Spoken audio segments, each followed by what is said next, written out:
Okie dokie, guys. Finally got it working. All right, let me just do a few things here. Awards, Oscars. Let me pull up the nominees and get that into a window here. Give me 1 second. Uh, display capture. Okay.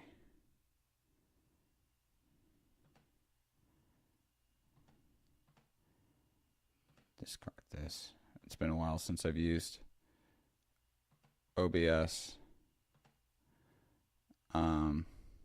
Sorry, I'm kind of having on my older computer I had everything set up, but oh, it's window capture. Okay, here we go. There we go. Let me put my thing above it. And I can shrink myself. Make this bigger.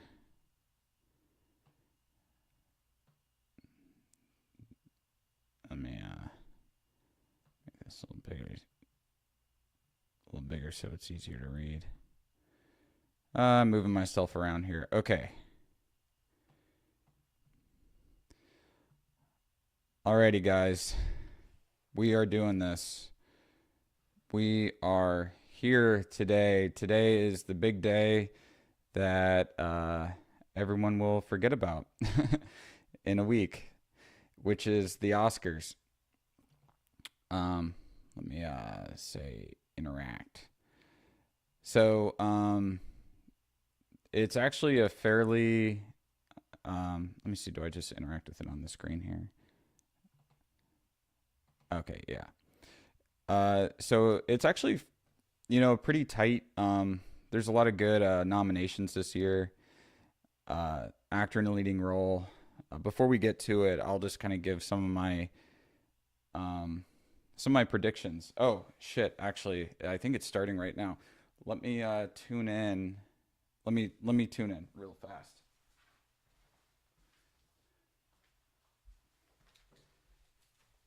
Sorry, guys. I had to finish. I had one movie left to watch, and that was American Fiction. Um. Oh, left channel audio only. Okay, let me fix that. File settings. Oh shit. Um.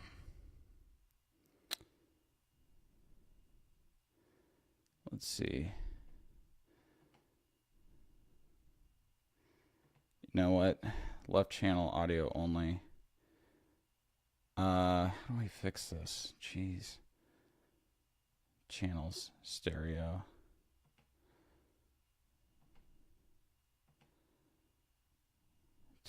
Yeah, it's only coming through. Yeah, because this is mono. Fuck. Sorry, guys. It's been a day. It's been a day. That is definitely for sure. Let me see if I just do this. Does that fix it? Testing, testing. No, I think it's just coming through two left. Properties.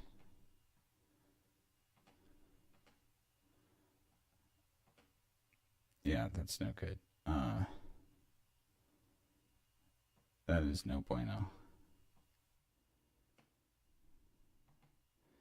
Let me do advanced audio properties. Mono. Okay. Mono. So, okay, this should be fixed. Switch it to mono. And actually, because I'm going to be looking at the chat right now, I don't want to show you guys my my YouTube studio.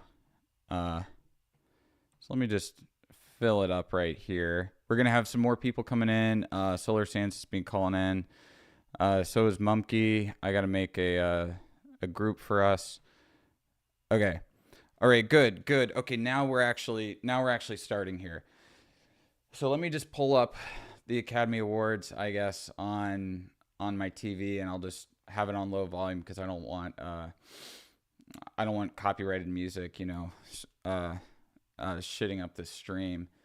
So let me get it's on what, Fubo TV? I think I can get a free trial on that. I think out of the last few years, I've used up a lot of my free trials doing this. At some point, I'm going to have to pay. Anyways, let me look up a protest if the holdovers doesn't win. Protesters at Fubo, more like Pupo. They're getting kind of close to our thing, Futo. We just had some new shirts in. I'm being gang stalked. Official company merch, by the way. Okay, let me sign up for a free trial here, and then I can put on the Oscars and watch a whole bunch of people I don't really care about give themselves awards, I guess.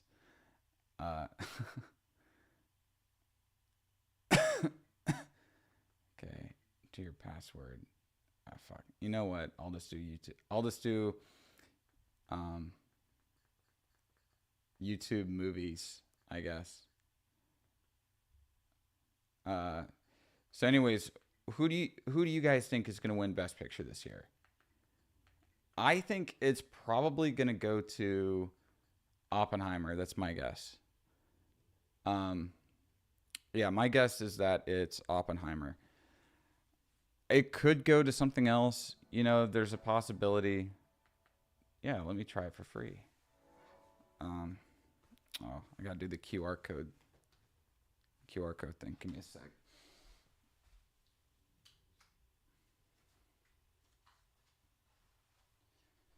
Yeah, and I was just filming something for Mumkey's new Medea video. He's been bothering me about it for like a whole week, or actually more than a week. And I just haven't gotten around to it. So, but I've been out of town. I was in Ireland, and then I was in Germany. So I was in Ireland working on a video on the history of Irish cinema. And then I was in Germany shooting a video with Uwe Boll. And I just got back about a week ago. And I'm putting on a concert. It's officially an unofficial South by Southwest event. And so yeah, so it's or I could go to youtube.com/start. Okay. And we're going to be showing it's going to be Tanuki-chan, Ringo Death Star, and then my friend's band, Mid Kid and the Master Plan, and those guys have done the music to a lot of my sorry guys, I'm just still getting set up here. I had my whole day planned like down to the minute, but tomorrow so I was supposed to be on a shoot yesterday, but because of weather it got pushed to tomorrow. And I'll be filming a missile explosion in the middle of Texas. So I was, let me see. Let me sign up. Base plan. Next. Purchase on phone and computer. Or go to tv.youtube.com. tv.com.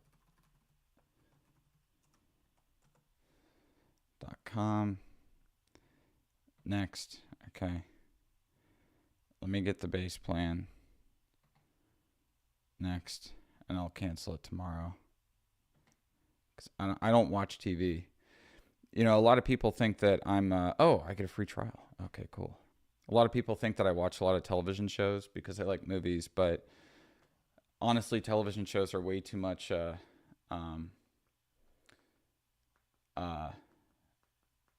it's too much of a time sink for me.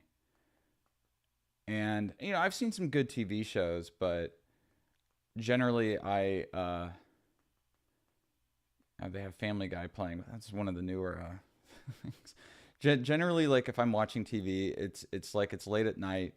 I just want to turn my brain off and I just watch something dumb. And I know that I watch dumb shit.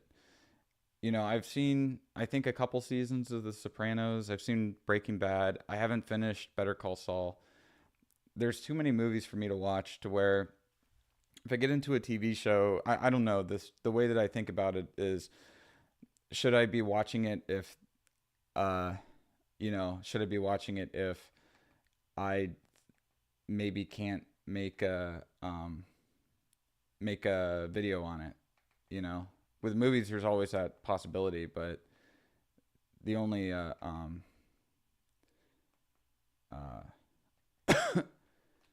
Oscars red carpet. Guests arrive on the red carpet show. Top picks. The Oscars. Okay. All right. So I got it on. It's showing me an ad. Anyways, back to talking to you guys. We got this set up.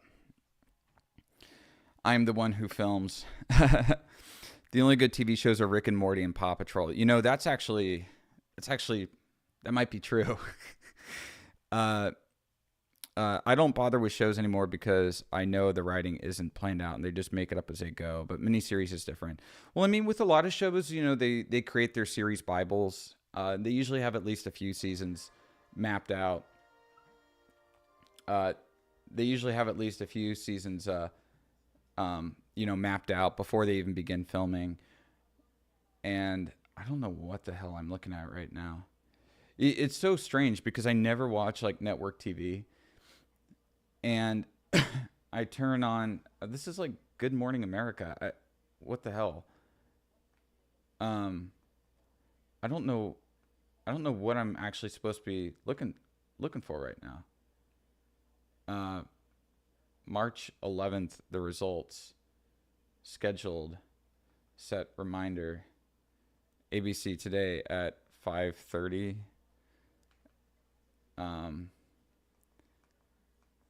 I don't know what I'm looking at here.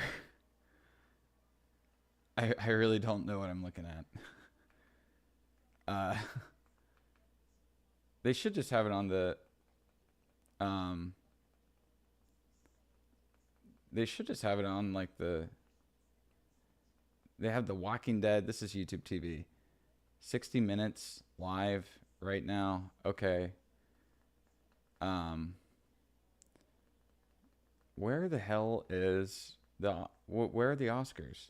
This is really really weird how they're not making it easy to find. It's supposed to be here. It's supposed to be on ABC. Okay, let me just tune into ABC. I go back to my parents' house every now and then, and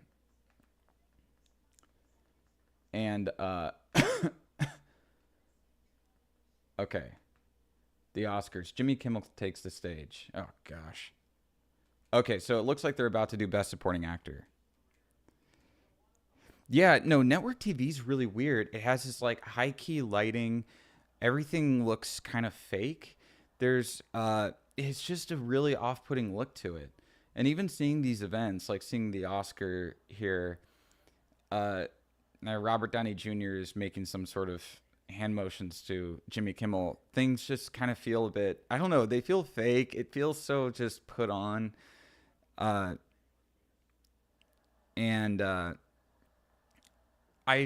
see this stuff and I don't know how anybody actually watches this on the regular. The best TV show is The Kingdom by Lars von Trier. Yeah. The Kingdom is a great TV show. I love The Kingdom.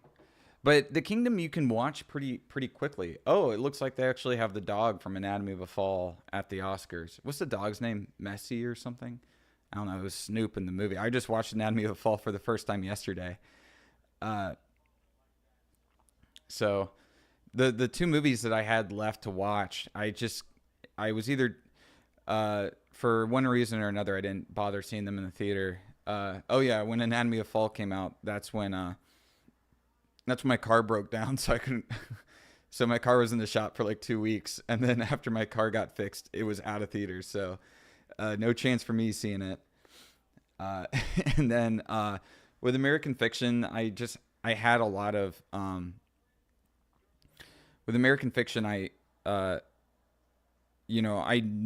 could have seen it in theaters, but my friends were like, "Nah, don't bother." So I watched it today. And I gotta say, I was kind of glad I didn't see that in theaters. It doesn't look like a cinematic movie, American Fiction. It looks like like a long episode of a network TV show. The lighting in it is a lot like network TV. There's something uncanny about the cinematography of that movie. It kind of looks low rent. It looks very low rent.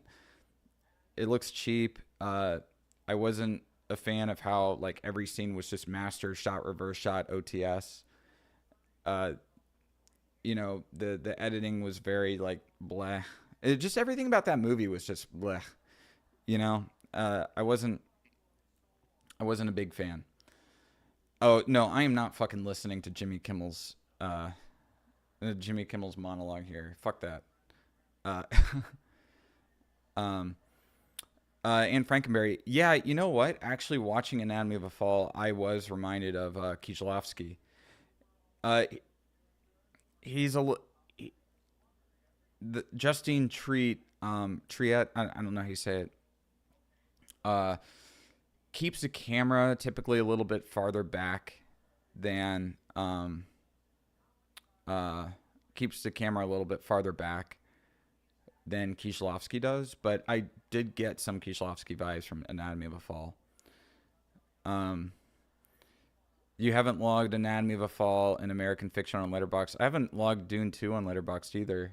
I typically don't log movies the day that I see them. I like to I take my time. It's like I watch the movies and then I get around to logging it. And it's because I don't want to get into this mindset where I don't want to get in this mindset where I'm watching a film and I'm thinking while watching it what my Letterboxd review is going to be. I just want to watch the film. So I put a couple days in between when I will log the movie and review the movie and when I see it. And that way I can watch it. I can kind of take it in. I can think about it for a few days and then I'll share my thoughts.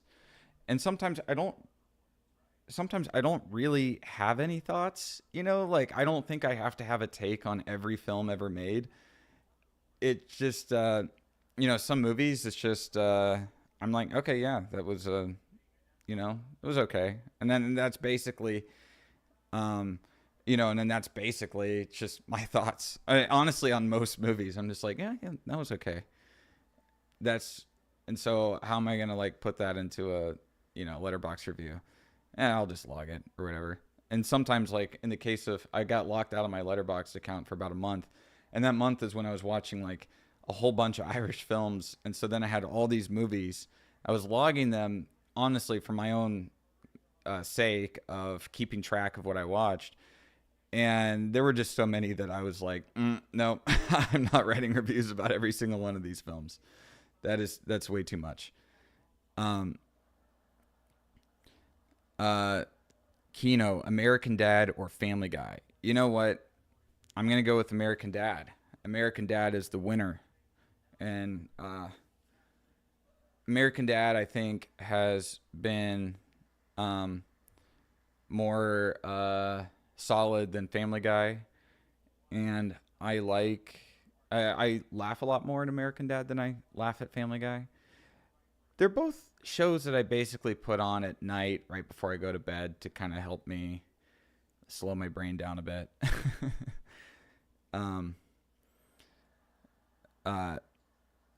Watched Bone Tomahawk last night. The top review on Letterboxd was the most unintentionally funniest shit I've ever read on that site.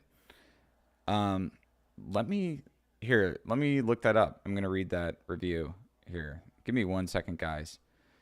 I have some Southland Tales stories, believe it or not. Uh, if you look into, actually no, nobody else would know about this but me and Richard Kelly and his manager. But I have some Southland Tales stories. Let me see here. Bone Tomahawk.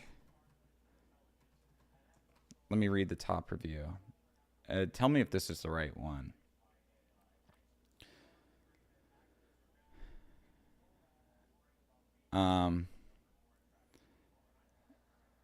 Is it the Nathaxon hiatus? The one that says, I retired from Letterboxd over Bone Tomahawk. I've given Bone Tomahawk 4.5 stars because it seemed like a knowing and meditative work on the intersection of the Italian cannibal cycle and the Western, which it totally is. I didn't understand at the time that Bone Tomahawk was the first Trump horror. Later, when I read an interview with Zoller and an article about the production company he works with, it is clear they are explicitly authoring MAGAsploitation, which is something I find interesting, but ultimately cannot countenance. I no longer stand by my review, but I don't want to delete it. I keep trying to write another... Holy shit, this thing is a fucking essay. I'm not reading all this shit.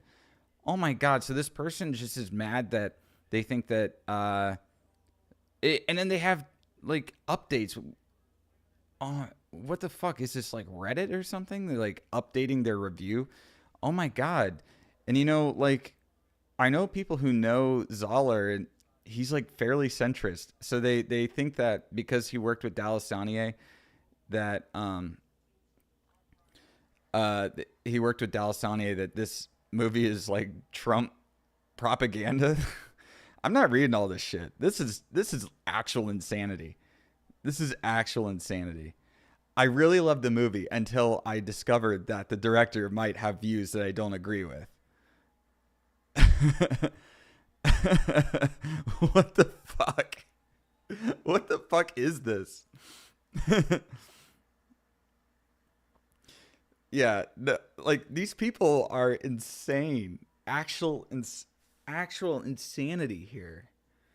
Oh, guys, for all the euros here, I'm gonna put on my something that I got something I got for free when I was in Ireland. Give me 1 second.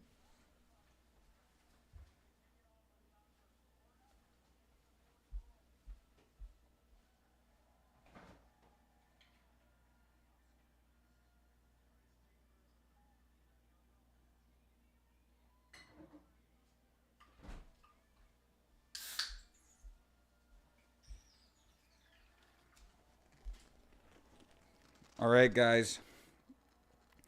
If y'all have ever been to Ireland, you will know about the hard cider. That is, I'm trying to adjust this, but it's like a mirror. It's like mirroring my image, so it's kind of wonky. Bulmers. Gosh, Jamie Lee Curtis. She definitely deserved that best supporting actress last year, didn't she? Wowee. Oh my god. Is she gonna start shilling activity to us? Activia? Tell us how we can shit if we eat her yogurt. Would you ever move to Ireland permanently? I have in the past.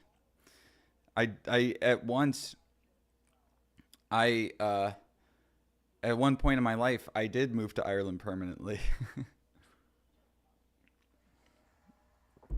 I lived in Dublin. Lived in Dublin for a couple of years, yeah. Tell us the Southland Tales lore.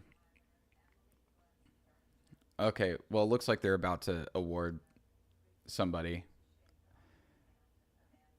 Please don't copy paste stuff in the chat. What are they? What are they even saying? I don't give a shit. I don't give a shit about any of this. Drinking my Guinness. By honorary potato slur, do you mean Gale?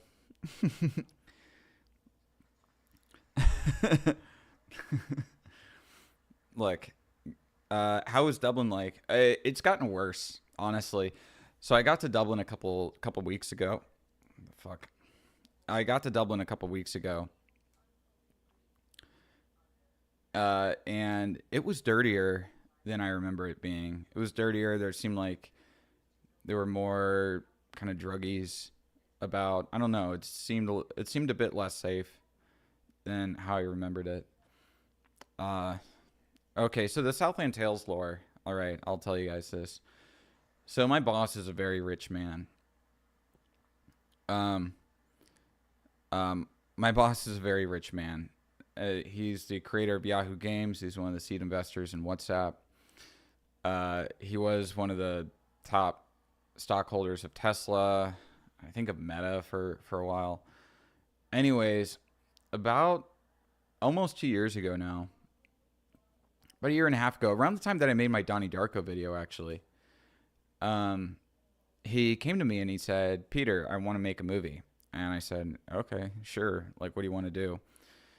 And he said, "I want to make Southland Tales 2 happen." So I just looked at him and I was like, "Are you sure about that? Are you sure about that, really?" And he said, "Yes. Yes, I want it to happen." And I said, "Well, have you seen Southland Tales?" And he went, "Well, I've seen half of it. But I really like how it's like this. It's like a Hollywood movie that's too weird for Hollywood." And then so I said to him, "Okay, Aaron, I'm going to come to your house sometime this week. Tell me when. I'll bring a Blu-ray of Southland Tales over.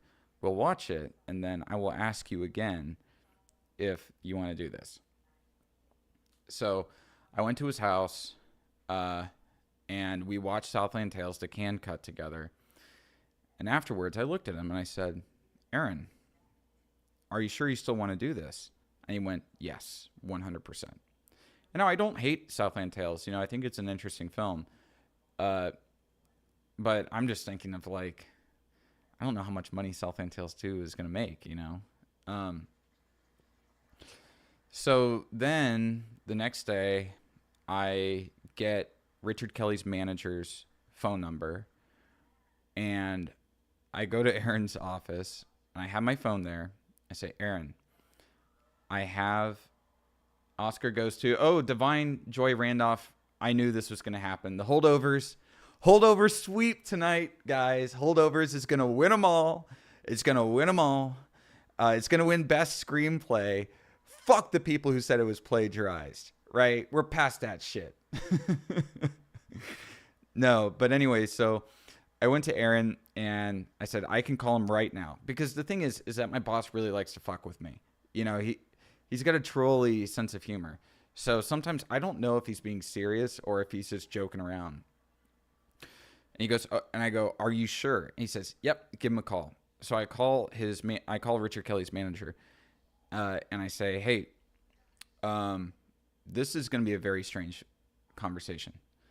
And he goes, "All right." And I go, "I work for a very rich guy, blah, blah, blah." I kind of go through the thing. And I said, he wants to put money down for Southland Tales 2. He's like, "Oh, okay, great. Yeah, blah, blah, blah." And I said, he just wants to know how much money he has to put down. So then he tells me $15 million to get the first few stars, and they can get the rest of the money themselves. So I go to Aaron and I say, "Hey, the number's $15 million." And Aaron's like, "Okay." I go, "Oh, all right. Well, if you say okay." So I call him back and said, "Yep, he's down. Let's make this happen."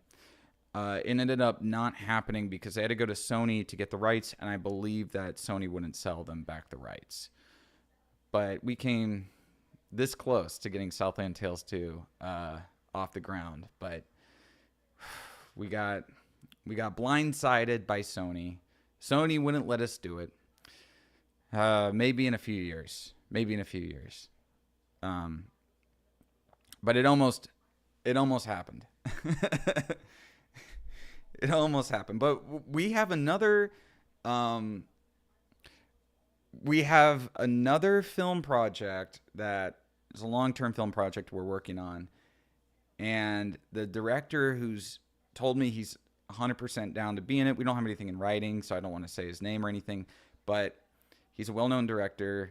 I met up with him here in Austin a few months ago. I've actually made videos. I made a video about one of his movies.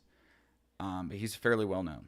And he says he's down to be in this. So right now I'm working with my lawyer to hopefully get this thing up and running. And this movie is going to be another like big one. My boss has like expensive taste. You know, his favorite filmmaker is James Cameron. So, you know, he just talks about Terminator and Titanic and Avatar all the time.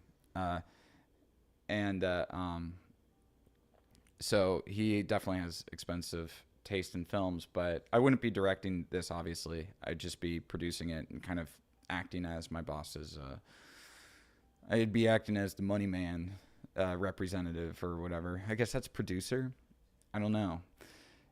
I guess producer because I'm getting it off the ground, but we're sort of negotiating for rights to this IP right now. So I don't really want to say anything more about it.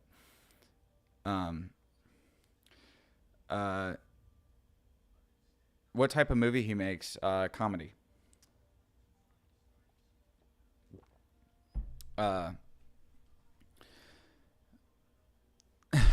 Your boss is the only person on earth who wants Southland Tales 2. Yeah. But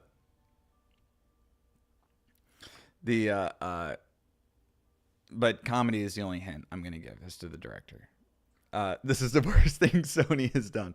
Who won what? Divine Joy Randolph won for Best Supporting Actress, which that was a shoo-in. Everyone knew that she was going to win that. That wasn't a surprise. You know, I talked to him about funding the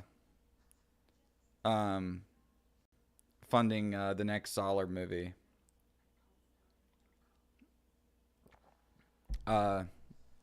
I talked to him about funding the next Zoller movie, but he hasn't seen any of Zoller's films because he doesn't really like graphic stuff. You know, he really violence in movies really sort of gets to him. So he won't watch any of Zoller's movies because they can be pretty intense, I would say. All right, guys. Who all is drinking Guinness? I can't get through the Oscars without at least a couple beers. All right? This shit is depressing. I mean, there's good movies here. But the whole pomp and circumstance of it is I do not like.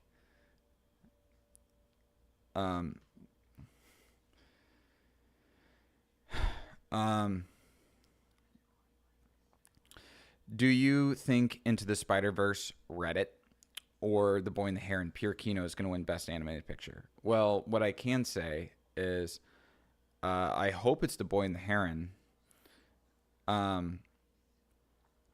You know,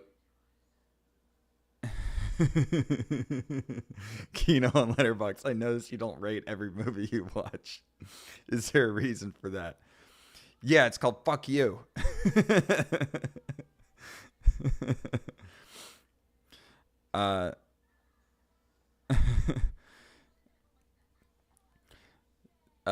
I think that The Boy and the Heron probably has a higher chance because Across the Spider-Verse, isn't it like half of a movie, basically? Isn't it like part one of something? I didn't see it. I didn't care to see Into this or Across the Spider-Verse or whatever the fuck it's called. I don't really care about Cape Shit. I only really watch Cape Shit when when Mumkey is like, "Oh, we're gonna Kino this," and even then, I like to complain.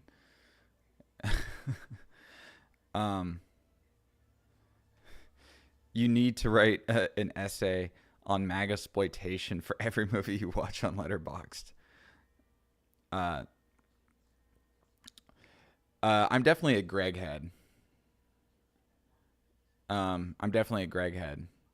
Kojima and Kino review collab when. Yeah, when is that happening? Is Miyazaki even at the Oscars, I wonder? Did he even show up? Thoughts on the Robert Eggers Nosferatu? I don't know much about it, but I like Robert Eggers a lot, so I'm hoping it's good. Is it going to be as good as Nosferatu the Vampire by Herzog? I don't know. I mean, I love Nosferatu the Vampire. Metropolis is magexploitation. Any movie with any kind of conservative or right-wing thought in it, and that could even be that it was made at a time when being liberal at that time was like being conservative now, is magexploitation. Actually, anything that, honestly, as a redneck communist that I am, anything that is to the right of me, which is literally everything, is magexploitation.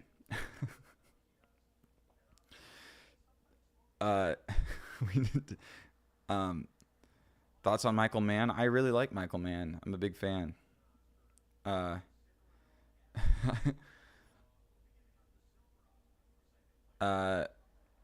No, I'm not going to be directing this movie. This movie that I was talking about that we're kind of in very, very, very early talks for. I'm not going to be directing that. I found a director. Calling The Purge a MAGA movie because I huff gas. All right, chat. I want you to put the best cases of magexploitation in the chat right now. Have you seen American Fiction? Yeah, I literally just finished watching it like 45 minutes ago.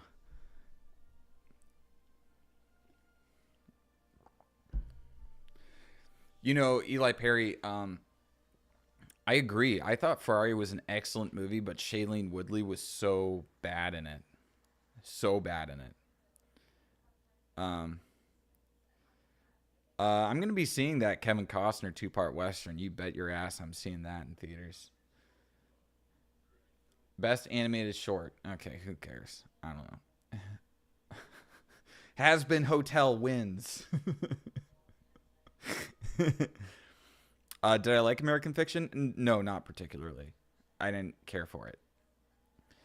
I was talking about it a bit earlier. I thought that it was just an incredibly bland film. Just incredibly bland. You think Thief is Mann's best film? I mean, he has some good ones. Thief is definitely up there, though. Oh, yeah, I do still have a Discord server. I've been keeping it a little bit locked down as of late. But send me a DM on Twitter and I'll let you in. Argyle sweep next year. That's right. You know what movie I saw this last week? We did watch Best Supporting Actress. I don't know what you're talking about, Creamy Beige. I don't know what you're talking about. You must have got here late. Have you seen the Irish drama Normal People? I almost picked that up at the IFI, but I ended up not, because I've seen about 70 Irish movies and I still bought like 15 more movies I couldn't find here in the States. So I got like Garage, which I'd seen before, Black 47, War of the Buttons, Into the West. I got a number more. All the Maeve, the kind of 1980s like experimental feminist movie. The films with Thaddeus O'Sullivan, like the 70s films. Yeah, Normal People's a TV show, yeah. But I didn't pick it up. I was looking at it, but I didn't pick it up because I don't think I'll have time to talk about TV. Like, if I talked about Irish TV, I mean, there would be Normal People, Love Hate, Father Ted, Moon Boy, California.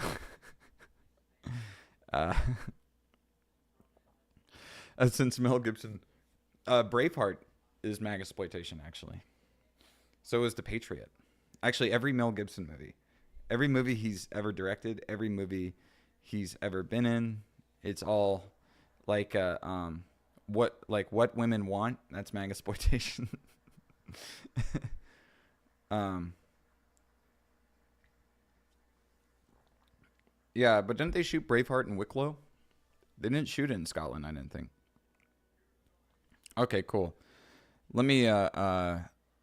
I'm gonna create a little group chat. Create a DM. Let me add in some people here. Simeon, Jimmy, Solar Sands.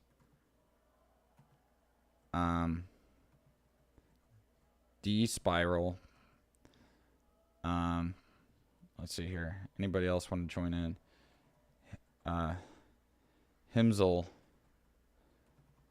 Florian Squid. Okay.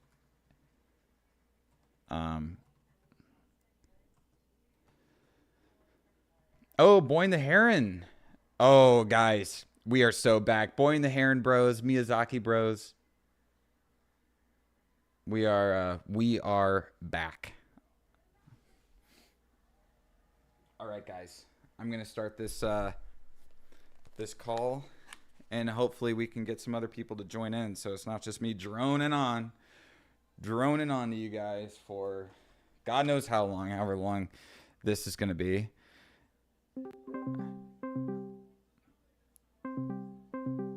Let's see.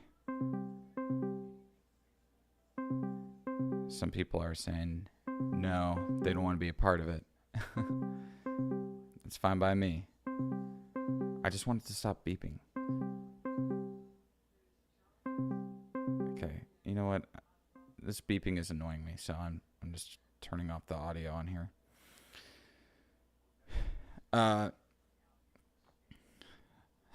Florian has multiple PhDs in Magasploitation. Yeah, so it looks like Miyazaki didn't even show up. I didn't think he would. I didn't think Miyazaki would actually show up. So, you know, I guess that just, to me, that just makes sense. Wait, where is this? Yeah, I don't blame him either. Like, he'd have to go all the way from Japan. He probably is just like, I'm going to go all the way to California to maybe win and be around a bunch of people I don't like. You know, he seems like he's kind of an asshole in real life. The house that Jack built, second term Magasploitation. Who's your favorite cinematographer of since 2000s? I don't really know what that means. Imagine actually wanting to be in the room with demons, though. I mean, if in the far future I ever got invited to the Oscars, I don't know. I would probably go once and then. But if you're like Scorsese and you constantly get nominated for Oscars and you like never win, there would be a point where I would just like stop going. 2000 to 2020. That's tough. There's a lot of cinematographers I like. I mean, Lubezki's had a lot of great stuff. I like Lubezki's work with Terrence Malick, especially. Gosh,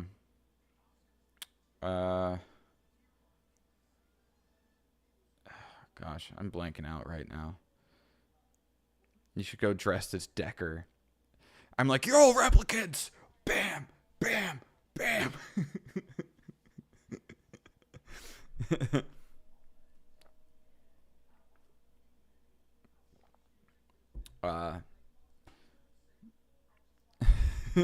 If you ever get invited, get an Indian girl to accept your reward.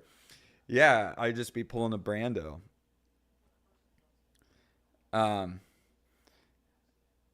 Do you ever watch Reget? Yeah, I talked about Reget earlier. I love Reget. Put on your best Ryan Gosling skin.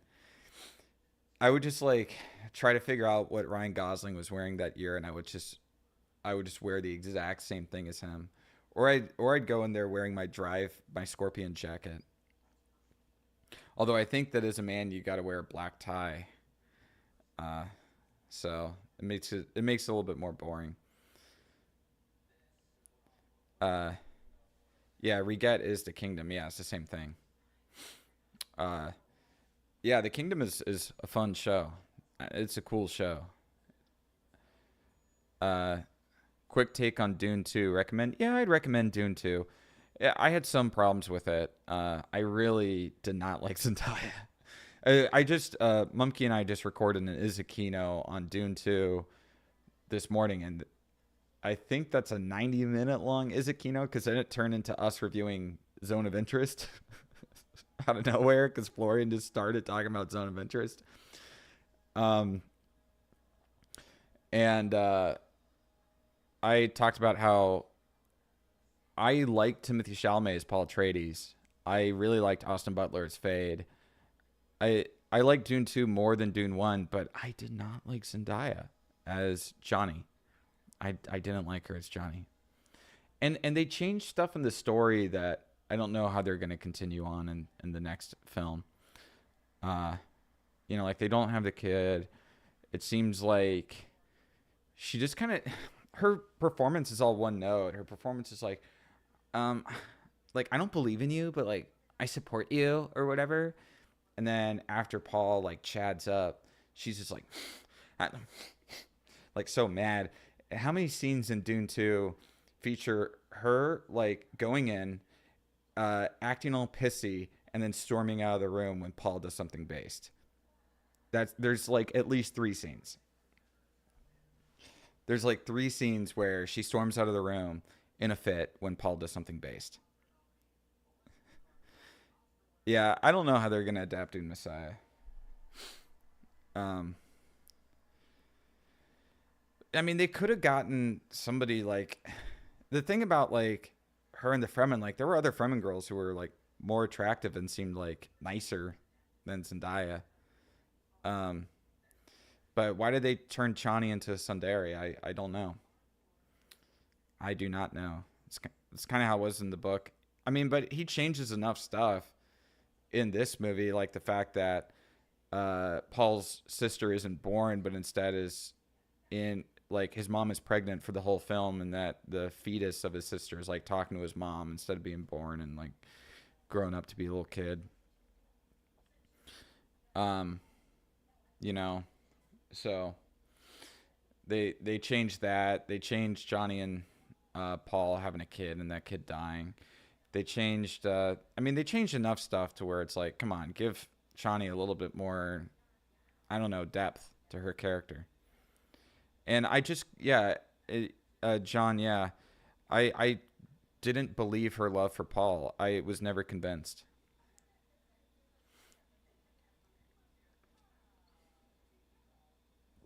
Johnny's the new Skylar White. You say, oh, hi, Paul, but real old heads here, remember. Hi, I'm Paul, that played after every Jimmy Neutron episode. They should have gone with the girl from Bones and All. Yeah, Taylor Russell, that's her name. Um, I like Taylor Russell a lot more than I like Zendaya. Guinness for McCann. Yeah, unfortunately, that's what I'm stuck with today. Unfortunately, that's what I'm stuck with today. But don't worry, the boys down at Kelly's Irish Pub, they had me covered earlier this weekend. I went out with some other YouTuber friends to get a pint last night. Get a pint and some fish and chips, and they pour Guinness the correct way. You know, where they fill it up to that certain spot, they let it sit for a minute, and then they fill it up, to the rest. And what I've learned is, if you're really drinking Guinness, you got to split the G on your first gulp. I like to sip, so I don't like to gulp. I don't like to gulp, so I'm bad at splitting the G. But Kino just hates Zendaya because she's an independent girl boss. Oh, screenplay for Anatomy of a Fall. Yeah, that was. Is this adapted screenplay? Is this a adapted screenplay? Yeah. No, if I have too many beers tonight, you're gonna hear me singing some Wolf Tone songs on stream. Oh, Jesus. Anatomy of a Fall. Yeah. That's going to be Dune Messiah's Anatomy of a Fall. So Holdovers didn't win, I guess. Holdovers lost to Anatomy of a Fall. I guess it's not a huge surprise that Anatomy of a Fall won. Get drunk and sing I'm Just Ken. You know what's so funny? People are like, I saw people online saying about, oh, it's the male song that gets nominated from Barbie. But I was at a Christmas party this year, well, around Christmas time, obviously, and a lot of families were there, so a lot of the parents there had like their daughters there. There, a whole bunch of these like 12-year-old girls and stuff, and they were all like huddled around singing "I'm Just Ken" together. So I don't think that song's primary audience was just dudes. What have you missed so far? Anatomy of a Fall wins Best Screenplay, Original. Boy and the Heron won Best Animated. Divine Joy Randolph won Best Supporting Actress. Ryan Gosling did carry Barbie. I liked when he was on screen. But the film itself was so messy. That was a messy movie. It was all over the place. I hated Will Ferrell in it. I hated Will Ferrell in it. Margot Robbie is like, I mean, she does her role well, but there really isn't much to that character. I thought the structure was cool in parts, but I felt like the movie was trying to be way more than it should have been. And so what it ended up it ended up being a movie with a very confused movie. I felt like it was a super confused movie, and that the script was just messy, and that it felt like it was a movie in need of maybe 2 more drafts.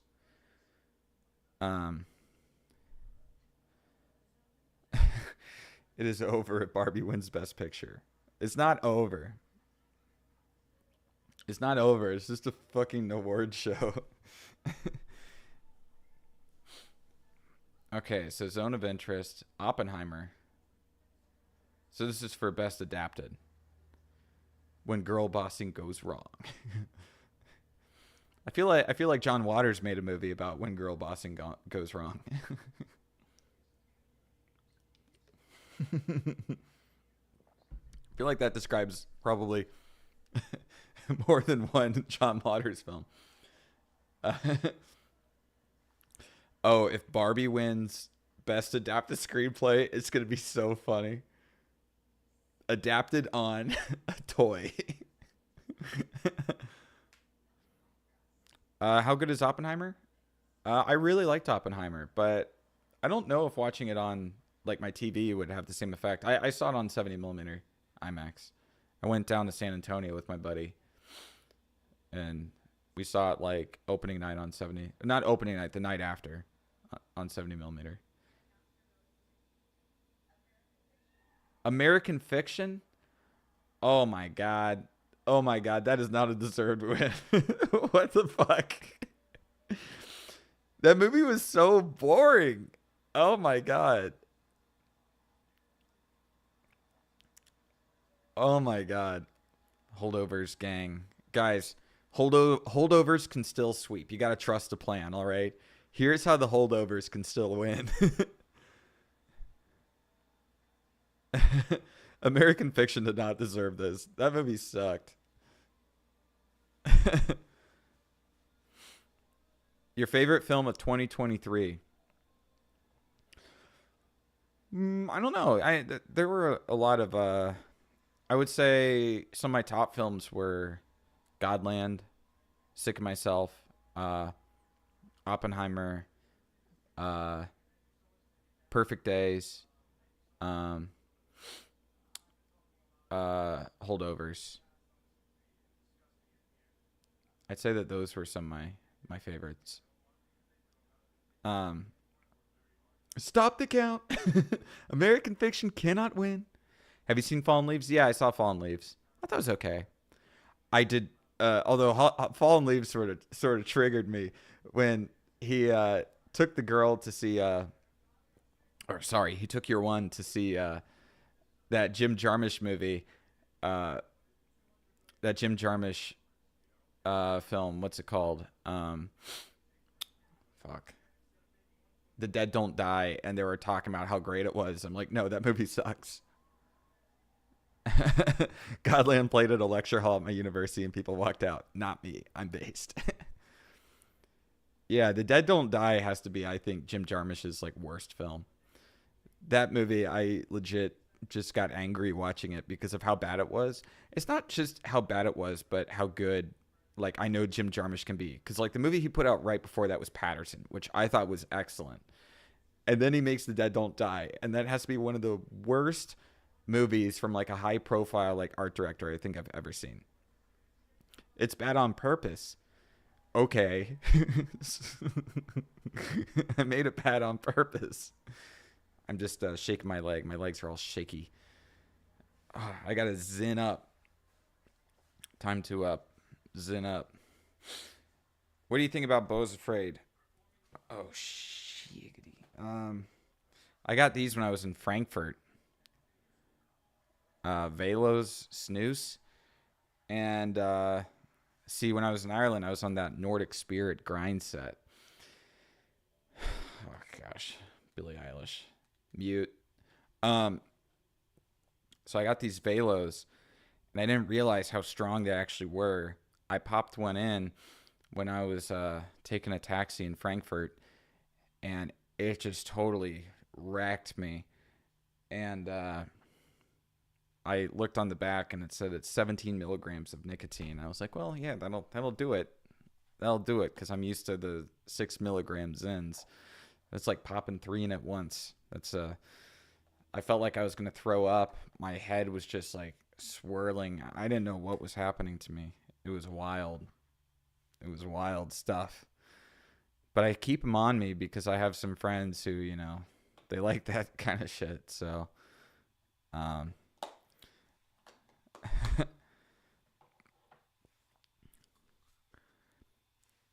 don't do drugs, Kino. I'm not doing drugs. All right. I'm not snorting cocaine.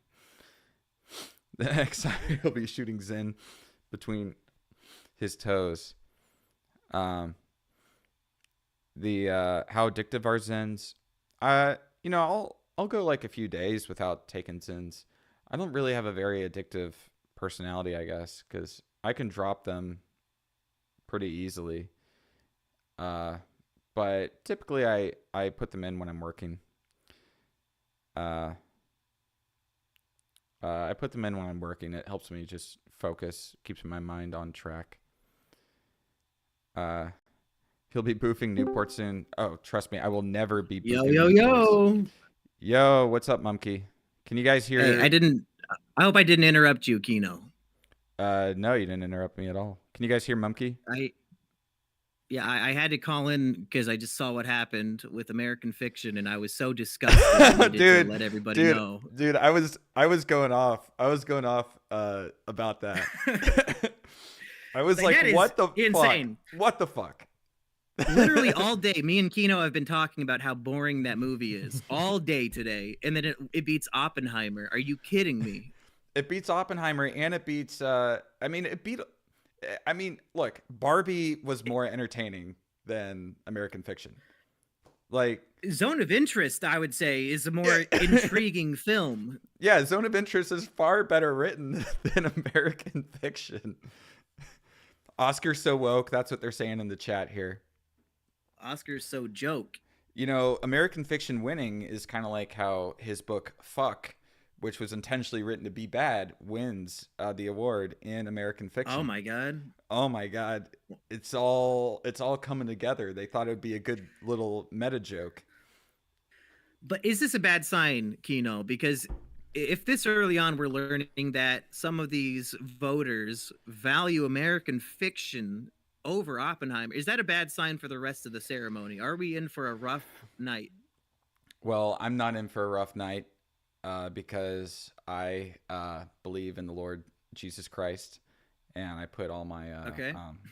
faith in him. Yeah, that's what I think. The victims in Zone of Interest should have tried that. Well, let's not get a little too far. um,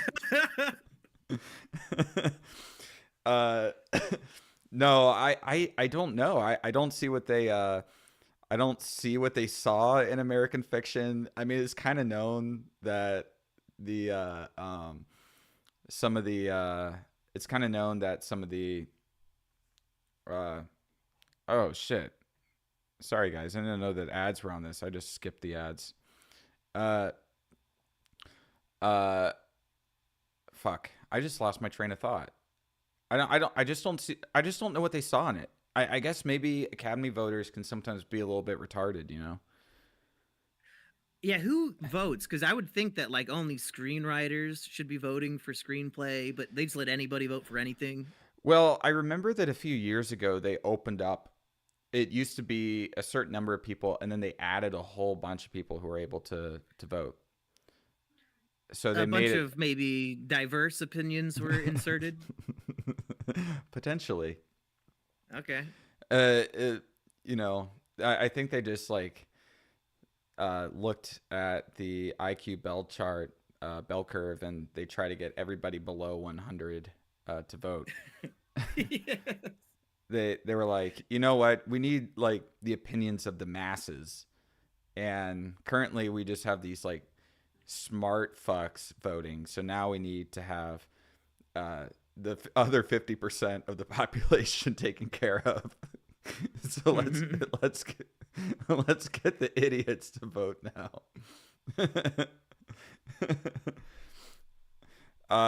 Someone asked, is Alec Baldwin at the Oscars? Back with a vengeance. He's up for round two. He's shooting the ceremony. Yeah. They got him behind the camera. Kino, do you remember we were doing this very same thing when Will Smith slapped Chris Rock? Yeah. And we did not believe it for a little bit. Like I think the one I was watching didn't even show it. No, the one I was watching didn't even show it either. Yeah, we got robbed. Yeah, we did get robbed, and then people were telling us it happened, and we weren't believing them. We're like, yeah, no way. Yeah, we looked really stupid. No, but you know who looked stupider after that is Chris Rock, because he comes out and says how he had to go to therapy over it or something. I'm like, dude, you got slapped. Like, get over it. I bet it's like was that 2 years ago or last year? Chat, you're gonna have to help me out on this one. Oh my god, I don't remember. Was that last year? That had to have been 2 years ago. That had to have been two years ago. Yeah, it has to be. Yeah, that 2 years ago. Holy shit! I was. Who won Best Actor last year? I don't know. What were the movies last year? How many edibles did you eat before this? No, I just forget all this shit. Like literally, maybe a month after. Oh, last year was The Whale. Yeah, it was Brendan Fraser who won last year. Yeah, I should have known that. I should have known that because on Is it Kino this morning, we were joking about Baron Harkonnen being played by Brendan Fraser. That's right. Oh yeah, that was the year that Coda won Best Picture, the Will Smith slap. Coda, the embarrassing, the Disney Channel original movie that somehow made it to theaters. Because lay deaf people needed a movie. Mm-hmm. Yeah, child of deaf adults. No, so she's not deaf, but she's like she totally knows like the deaf community and everything, you know. Oh, I didn't see the film. Did you actually watch this? Yeah, I actually watched it. I watch every Best Picture nominee every year. Unfortunately. What was the best one? This year? Of all time, in the last 94 years. Oh, I don't know. I'm gonna go with Wings. I think that they peaked early. Yeah. Simmering. Well, I can't actually watch the Oscars while I'm in this room, so I'm going to return, but it was nice to stop in. Yeah, just pop in anytime. Yeah, I'll come back at the next commercial break or something. All right. See you, man. All right, guys. The Oscars are back on. W.C. Field by me. Poppy. Ween Live in Chicago for Best Picture. Oh, now that would be something. That would be a step up. So now they're showing clips from past lives. Mid. Past Lives is so mid. I don't know how Past Lives got nominated for Best Picture. Are they gonna play Ringo in the Beatles movies? Past It. Yeah, Past Lives was just pass around your wives. I mean, that kind of is what the movie's about, right? All right, now what are they announcing? We got Batman up here. Oh, production design. Wicked, Best Picture next year. That's true. That's true. I think Wicked's going to win Best Picture next year. I saw the trailer. It's Best Picture material. Napoleon, please. Guys, we need Napoleon to win. One of my subscribers, he worked VFX for Napoleon, so you got to pull through for the Kino subscribers here. Kino subscribers have to win. We got to get one win. He watched it and he said he didn't care for it. Oh, no, it's makeup and hairstyling. Sorry. Napoleon sweep. Golda. For Maestro. Wow, they put a big nose on him.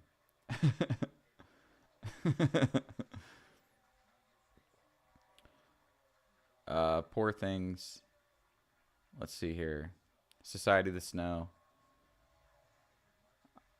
I don't think Society of the Snow is going to win anything. Poor Things. Maestro robbed again. Maestro's getting robbed, guys. When's Maestro gonna get its win, guys? What did you think of Poor Things? I didn't care for it. I didn't care for Poor Things. Iron Claw for the most baller. That's right. It's so over Maestro's. How was Maestro? I thought it was okay. I thought it was like a solid 6, 7 out of 10 film. I didn't think it was great. I liked the cinematography of Maestro quite a lot. The production design was really good. The pacing was a problem, definitely, and it felt like it was getting at something deeper that it just couldn't get at. I don't really know.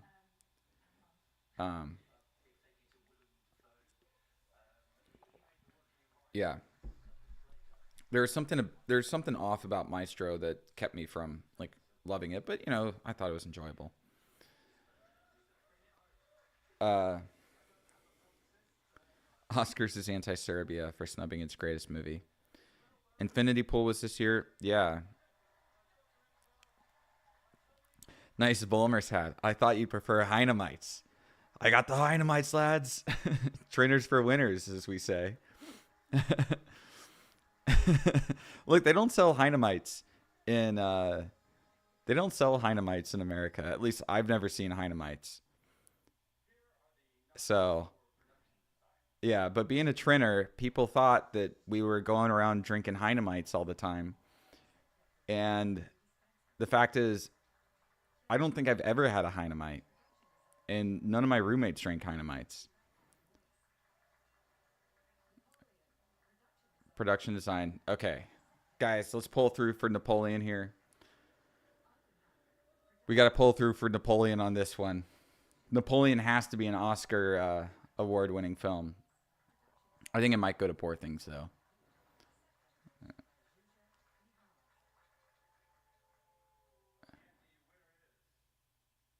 Poor Things, yep.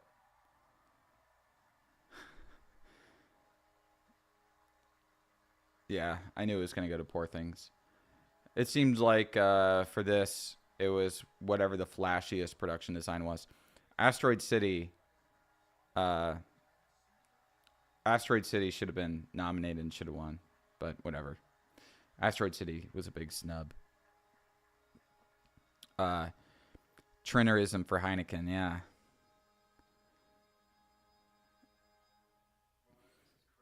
You know, us Triners, we get a bad rap in the rest of Ireland.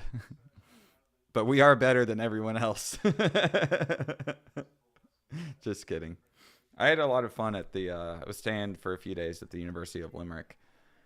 I had a lot of fun there. Flashiest one should have been the Flash. Poor Things was poor. Oh, Willie the Warden, I see you're back. Yeah, no, I didn't like Poor Things. Way too long. Rory, is that you in the chat? Why isn't the Flash best screenplay? Favorite European country? I don't know. I haven't been to all of them. Out of the European countries I've been to, it's been let me see. Ireland, Netherlands, Belgium, Germany, France, Italy. Hello? Hey, how's it going? Finland, Latvia, and Russia. So those are the European countries I've been to. I really like Moscow. You know, I had a great time in Moscow. Safe city, clean. You know, I love the Eastern European food. I haven't been to the Balkans though. I've been meaning to go to the Balkans, and I'll be going to Cyprus pretty soon. And yeah, I'll be going to Cyprus pretty soon, so I'm looking forward to that. But I also love France. I love France. I'm a huge Francophile.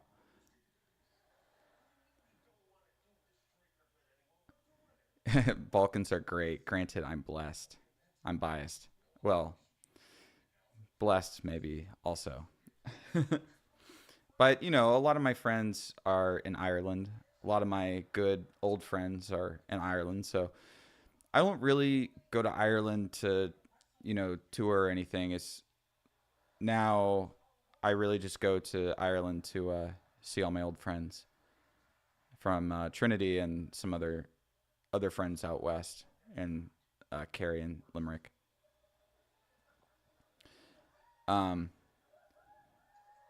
W France. Yeah, I've spent a lot of time in Paris and in the south of France and in Normandy. I did like some schooling in Normandy back when I was a teenager. John Cena is naked on TV. Solar Sands, are you watching this? Are you still here? No. John Cena Hello? is. Hey, yeah. So John Cena is naked on TV right now. No, Holy shit. he's covering his junk. Really? Yeah, he's covering his junk right now. Oh, costume design. I don't have a light. They're doing See, I'm the costume best design. guest to come on the show. Yeah, why is that? Really? Has the Because Oscars ever I've gotten seen someone? one Oscar. Which one? Oppenheimer? I mean, I've seen one, yeah, and I don't know anything else, and I don't even see the Oscars. So clearly, I'm the best guy to be on the show right now. Oh, they put some clothes on John Cena. Thank God. Oh, Poor Things won for costume. Really? Okay. Yeah, I think it's to reference the streaker in the 70s running across because they showed like some footage of that streaker. Yeah, they showed some footage of that streaker. So I think John Cena was supposed to be a reference to that, I guess.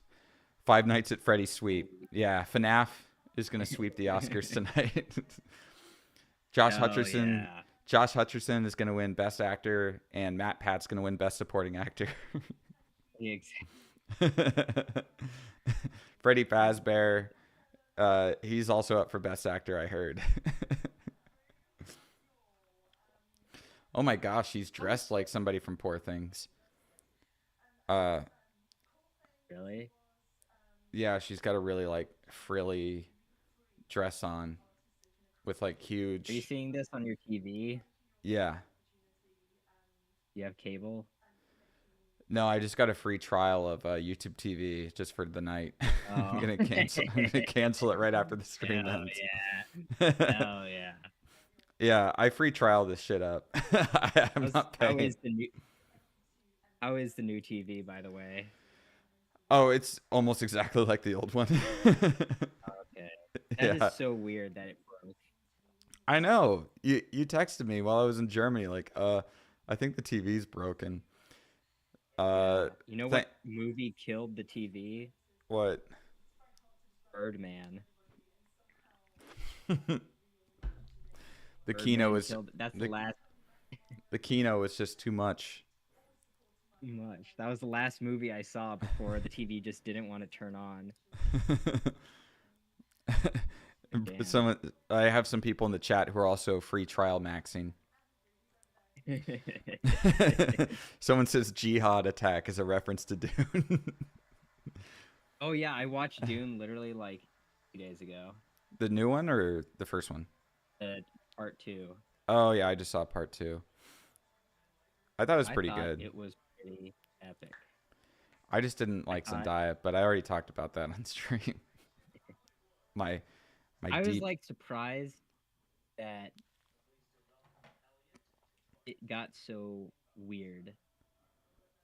895 Romance Jewish movie. temples received bomb threats this year. This is one of those stories. That's the ad that's playing.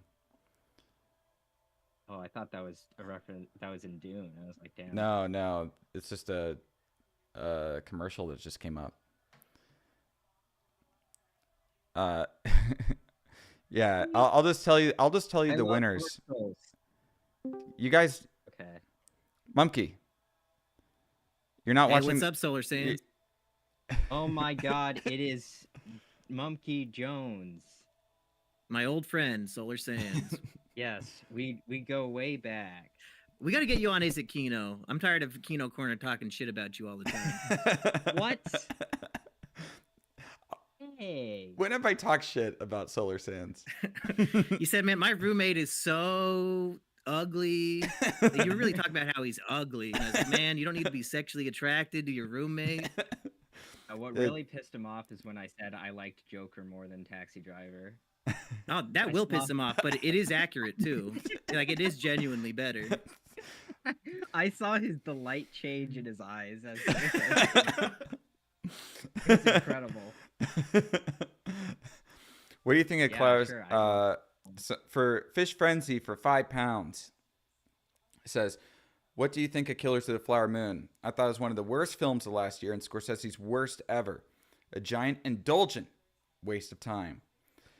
I liked it. I didn't love it, but I liked Killers of the Flower Moon. You know, I love the soundtrack. I mean, as to a it. guy who I enjoy tricking Indian people, so I enjoyed the indulgence of it for that. Like, why is he complaining? Sometimes it's good to indulge in like some of white man's greatest achievements in history. Oh, Christ. Like they had the oil, and we said no, we want that oil, and we did it. My mom is apparently reading the book Killers of the Flower Moon, and she didn't even know there was a movie. Wow, that's some good marketing for the film. Yeah. I was like, oh, you're reading that because of the movie? And she's like, what movie? Oh. Meanwhile, Are we in meanwhile for a the poor things sweep?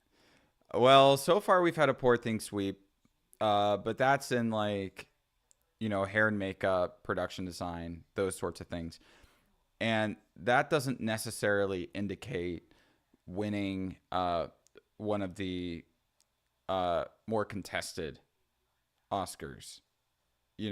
Like there's been plenty of movies that have won for those categories, but they haven't won anything higher.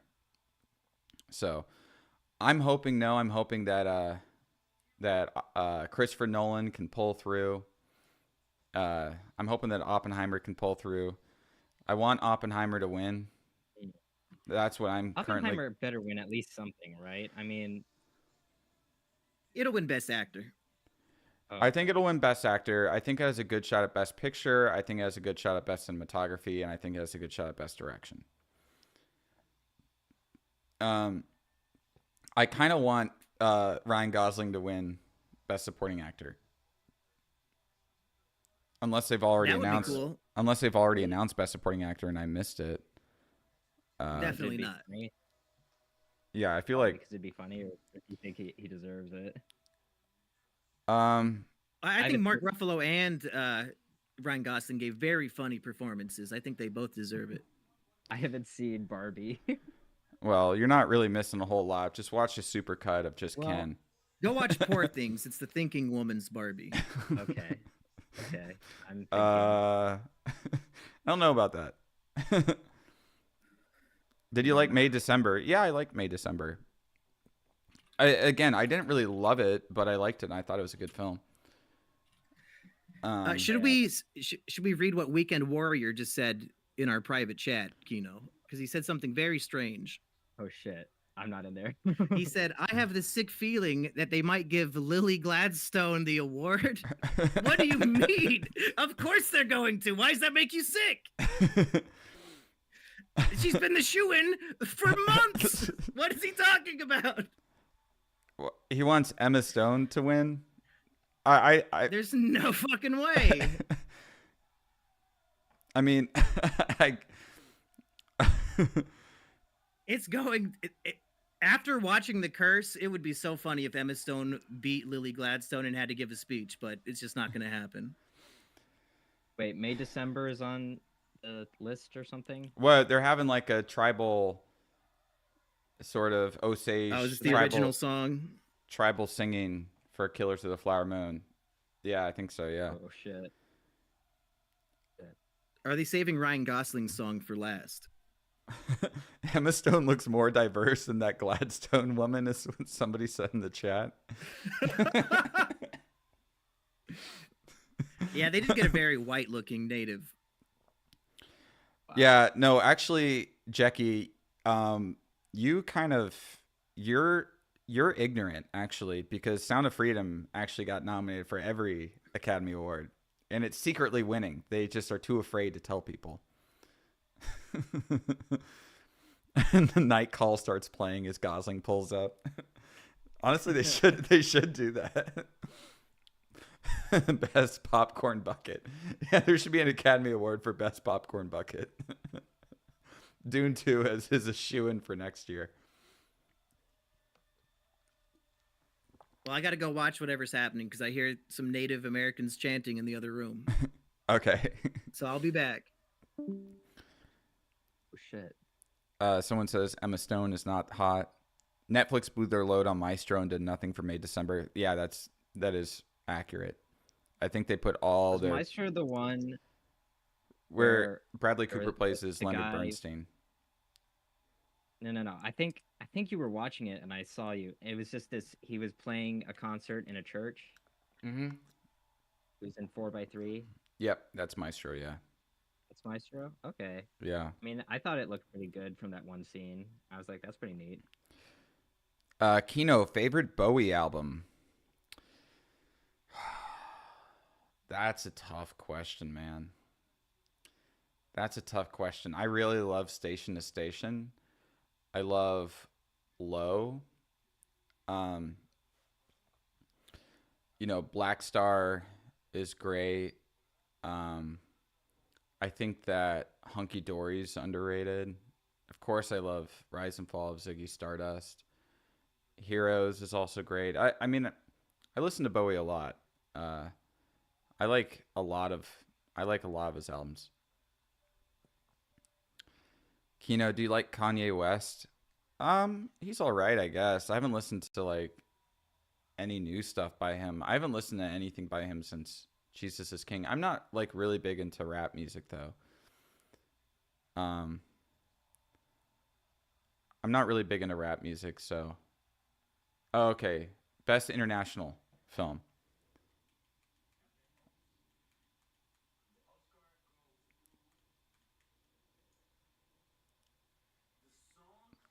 Zone of Interest wins Best International Feature Film. Shit. Zone of Interest wins. Oh my god. What does this say John for Cena Anatomy really of a just Fall? walked out onto the Oscar. Kino, which Solaris is your favorite? I don't know. I guess the Tarkovsky one. Yeah, most of the albums have a different feel, but you got to focus on the one. Okay, one that I listen to the most is Low. Yeah, that's the one I listen to the most, is Low. The George Clooney one, obviously, yeah. Steven Soderbergh, much better filmmaker than Andrei Tarkovsky. Here's Jonathan Glazer. I'm glad that he finally won an Oscar. He's been in the game for so long. He's made some good movies.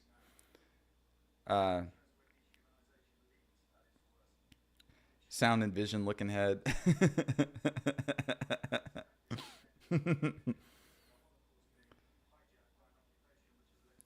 The boring film. Was Godzilla -1 nominated? I think it got nominated for a visual effects Oscar. Sander Holler is crying. Talking about Low without mentioning Eno. Look, I'm doing a lot of things at once, all right? Of course I love Brian Eno. You know, they should have used some of that Brian Eno soundtrack from Dune and the new Dune.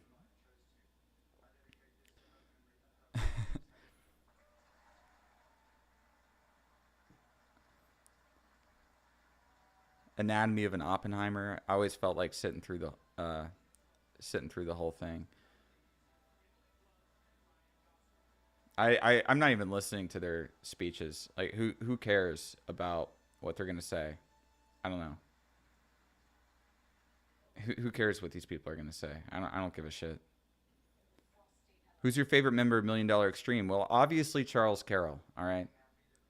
He and I are tight. Okay. Obviously Charles is my favorite because he's one of my best. He's one of my best friends. So obviously Charles. I mean, I like Sam and Nick too. Okay, who are they? What are they? What are they announcing here?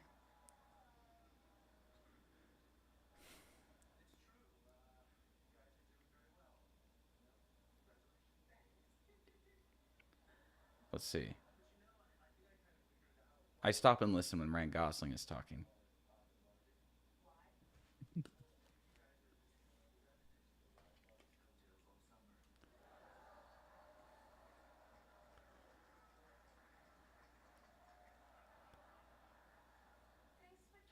Said you had a dream about Ryan Gosling, right? Oh yeah, I had a dream that we were just broing out. I don't know, we were just like walking around town, just hanging out. It was a nice dream.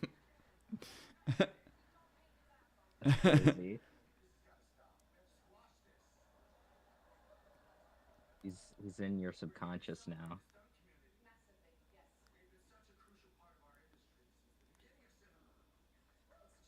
Was he hot? Someone asks. Was who hot? Oh, Ryan Gosling. Ryan Gosling. I don't really know, because I don't judge men based on hotness. You know, women will tell me, like, oh, that guy's hot or that guy's really attractive, and I look at them and I'm like, you think that?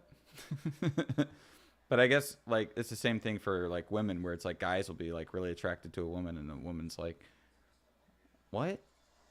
Like there's just different standards, I guess, for attractiveness. So this is the thing about stunts. They showed some Buster Keaton, Oh which is yeah. great. Gotta love Buster Keaton. Got a type. I love busting in the chat if you love Buster Keaton. I think people think Ryan Gosling is hot because people say he is hot, but is it actually hot? I don't know. Buster Keaton is a crazy man. That is true. I'm a real buster. I'm a busting yeah, we're boy. Real busters. I love busting. power. Busting makes me feel good. Oh, so it's not going to be like an award or anything. They're just doing a little shout out to stunts. They should have like a stunt award. That would be cool. Gooning They is don't? Kino. Is gooning Kino? Yeah.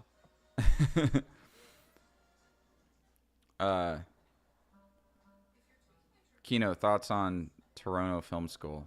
Toronto Film School. I have zero thoughts on the Toronto Film School, Willie. I don't know anything about it. When is the Oscars going to add the best literally me character? After we gain control, after we have a hostile takeover of the Oscars.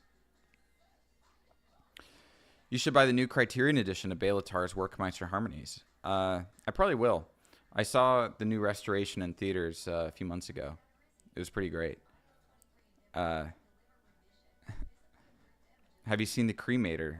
Yes, I have. I almost... So, a scrapped video that I was going to do was going to be like 10 films to watch in Halloween season. I might do that this year. And The Cremator was on that list. Is Sallow Gooner exploitation? Well, I hope not. I hope nobody's gooning to Sallow.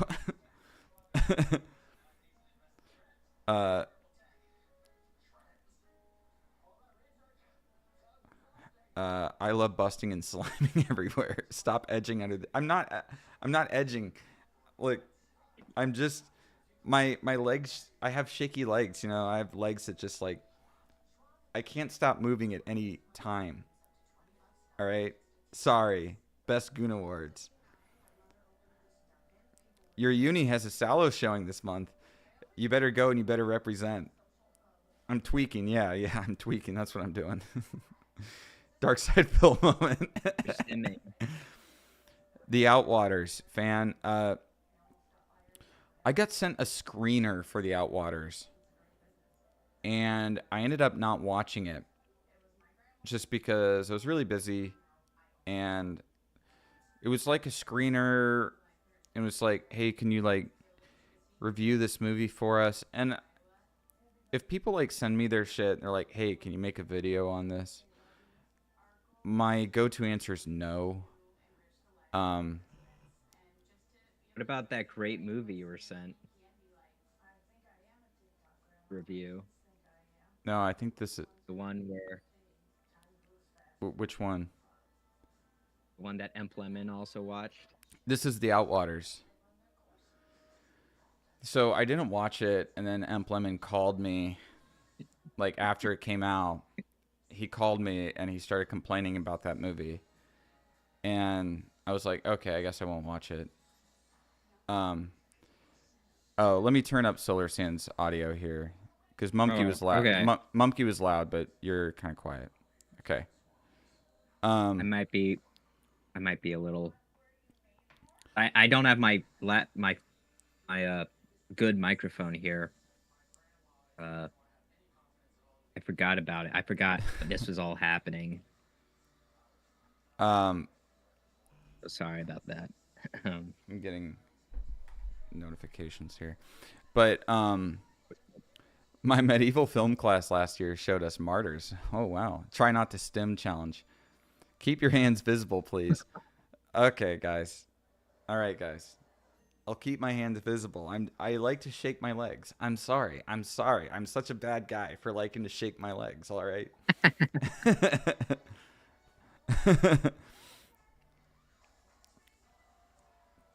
There's something else in the chat I wanted to get to.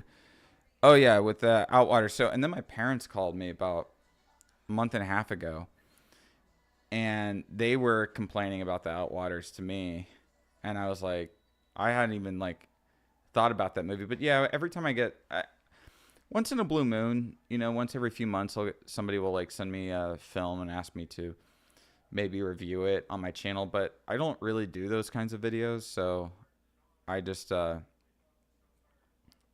them that I don't do those kinds of videos. So, and I usually don't watch the screeners if they send them to me, because I feel like if I watch the screener and I watch it for free, then then I'm like taking advantage or something, and and then it's like I watch the screener, and now I watched the screener, and now I would feel bad if I didn't do a video on it. So if I'm gonna watch the movie, I typically wait till I can rent it, and then I don't feel like I have any kind of obligation. Let's see here. So this is Best Supporting Actor. Oh, someone complimented your new Scott Cawthon video, Solar Sands. Oh, really? Oh, thanks. Hold on. Oh, yeah. Yeah. Thanks. It was Mr. Kino Corner knows how much of a disaster getting most of that video done was. Oh, and by the way, Solar Sands, Yeah, I bought 15 Mhm. new Irish movies, so I'm gonna be making my way through those. Oh my god.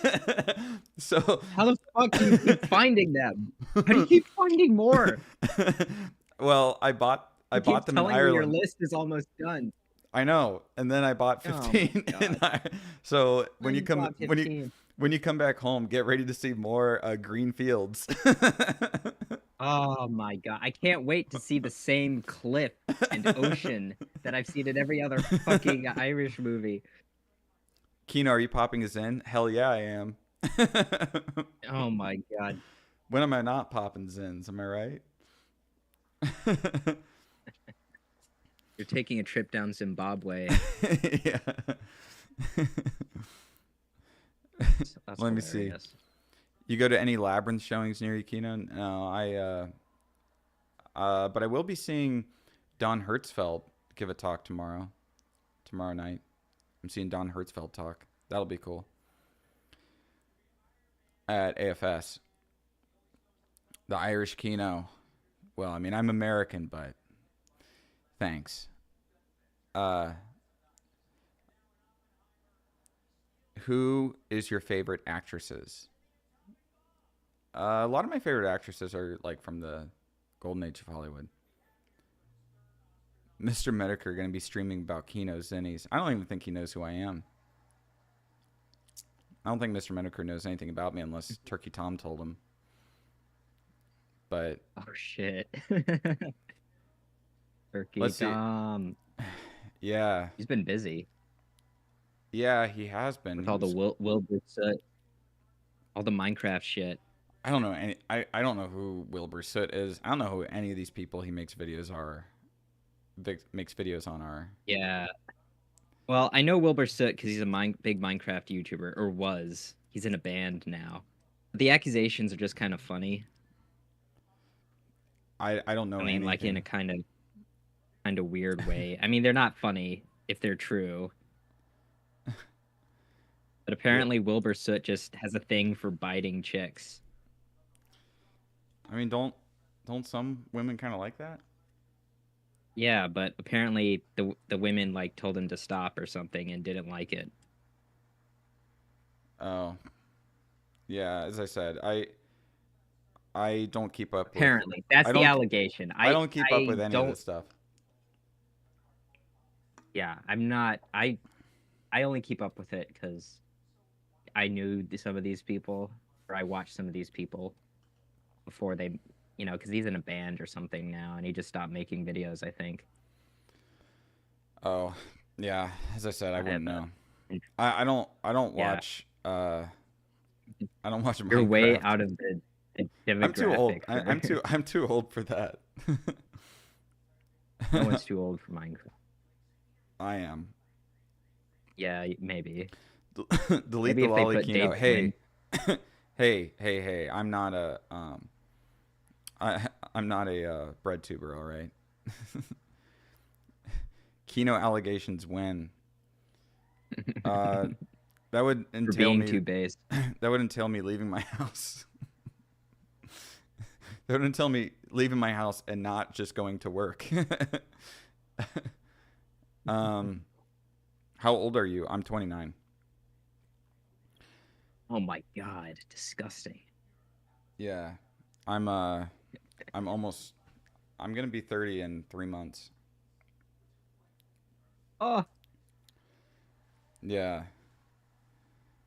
I'll, no, I saw the H bomber guy thing.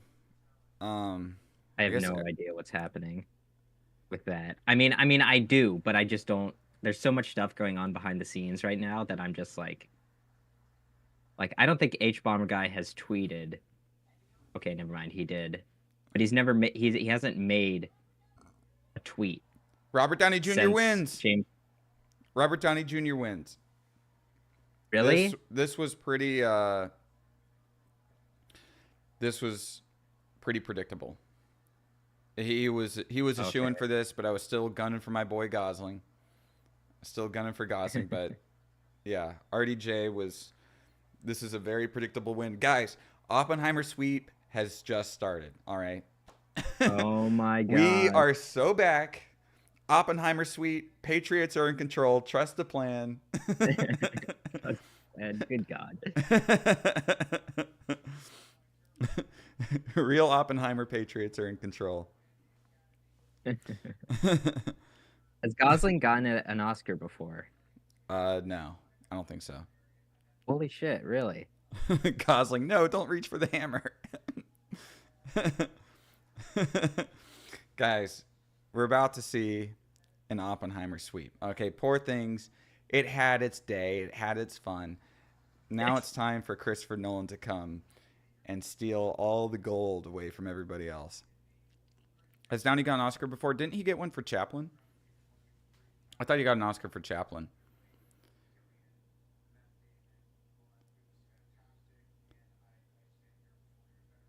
That's crazy. Do you speak Irish You need to Gaelic? redistribute. I only know a little bit of Irish. I only know a little bit. But I did have somebody for my Irish cinema video speak a bit of Irish for my video. But yeah, I only know a little. You know, I picked up, because, you know, everything in Ireland is in both Irish and English. So I picked up on a few things.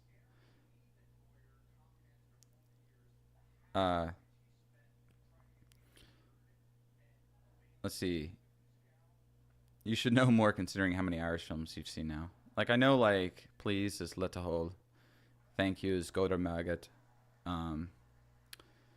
Whatchamacallit, like, different things. Like, isn't Eam Butter or whatever? Shay. I just know, like, small things. Like, I basically know how to, like, order a coffee. I know, like Think you'll have? Shride is street, you know. Gwell Skull is You think you'll have Irish school. Huh. Think I'll have a what?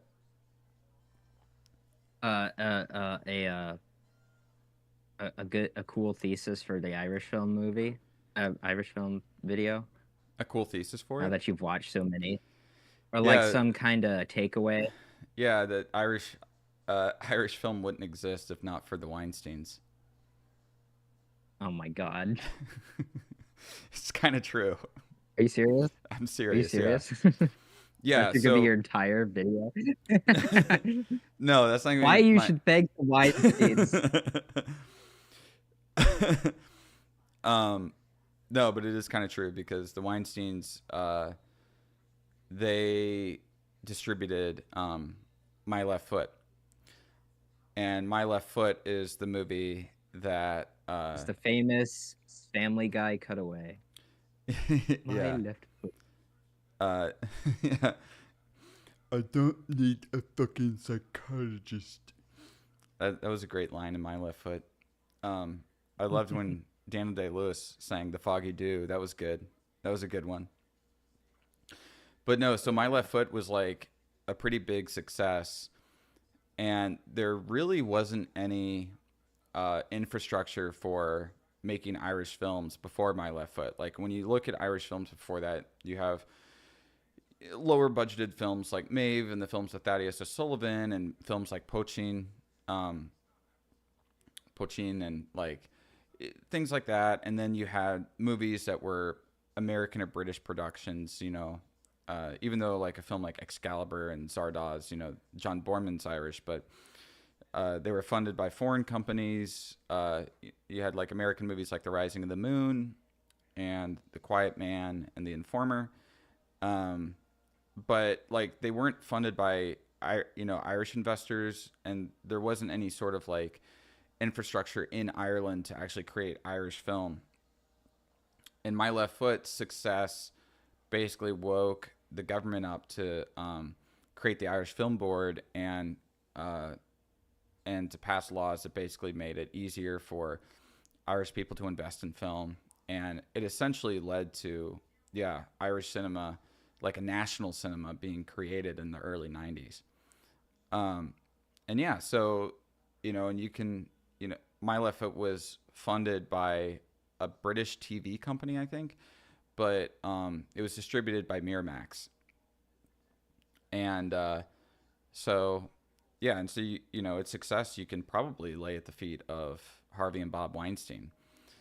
And yeah, and its success led to Ireland creating its own film board and trying to put in a lot of like film friendly laws into Ireland to get people to make films there. Like you even look at like Neil Jordan's films. He'd come out with High Spirits and he made Angel, which is kind of like a low budget movie. But Neil Jordan's big movies in the '80s were all English films.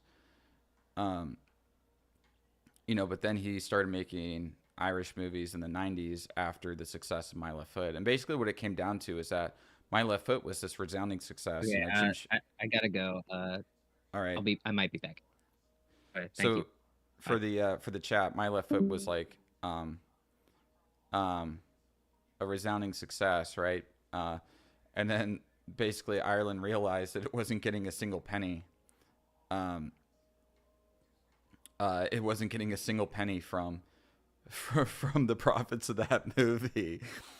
That investors in Ireland weren't getting any money from it, and the government wasn't getting any money from it. So they were like, "Oh shit, we can make money if we have films that perform well that are made in Ireland."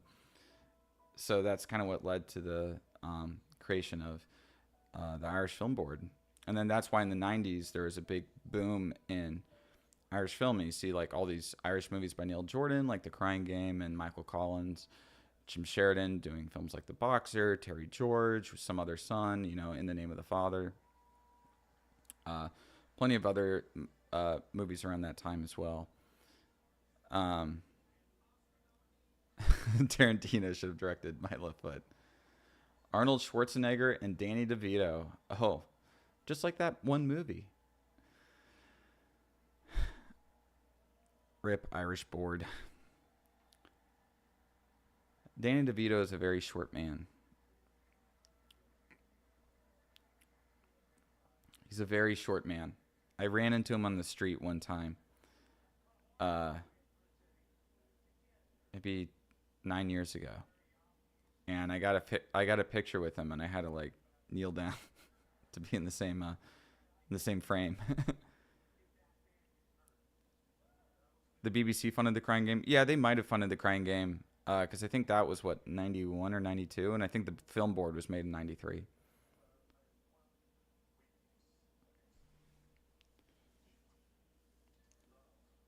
Someone just followed me on Twitter. Who is this person?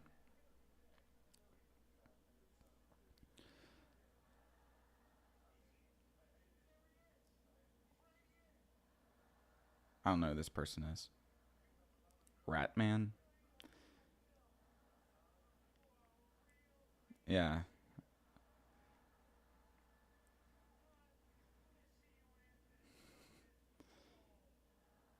Oh.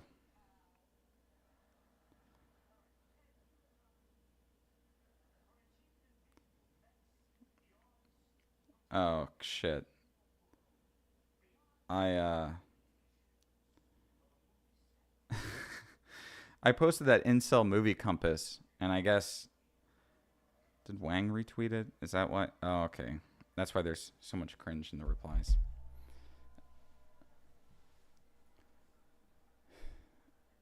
Thoughts on Alfonso Cuarón's Apple TV shows with Chivo, cinematographer, and Kate Blanchett? I don't know. I didn't see it. The Borderlands movie. Is it a movie or is it a show? Borderlands. I think I made it about 15 seconds into that trailer. I think I made it about 15 seconds into that trailer, and then I turned it off. Has Kino committed tax fraud? I always pay my taxes. I'm a good boy. I don't like breaking the law.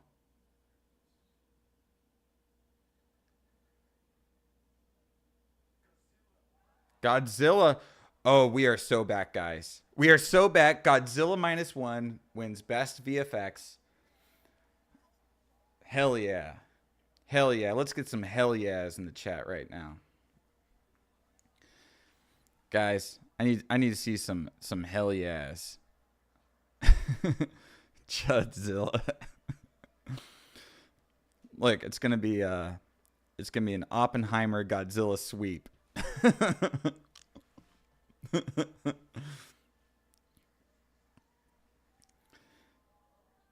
No Napoleon. I know. Napoleon might have been snubbed, but guys, Godzilla, that's a good backup. Godzilla -1, that's a good backup. Sciencezilla. Nolan on Trinity Watch. Marvel Bros, I don't feel so good. Hell yeah. Show those Americans how it's done.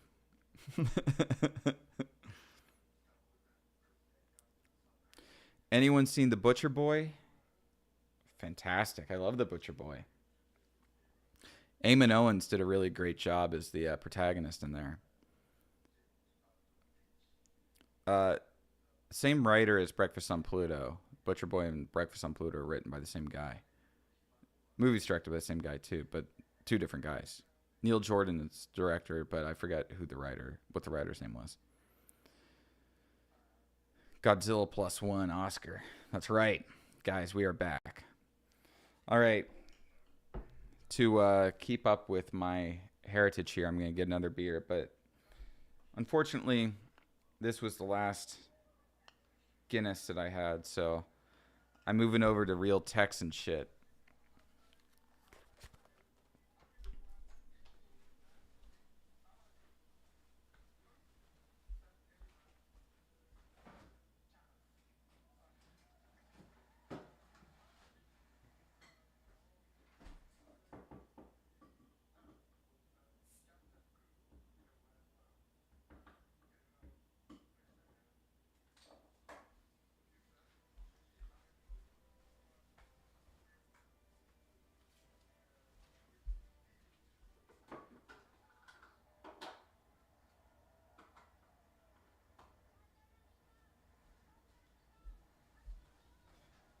Mods are asleep.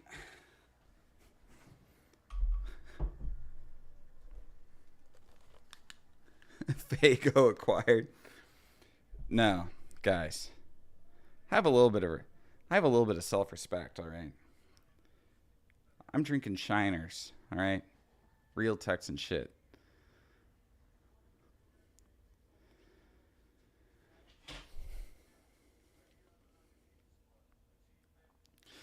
Sorry, Flamin', you lost the Oscar. Maybe you'll win it for Madam Web.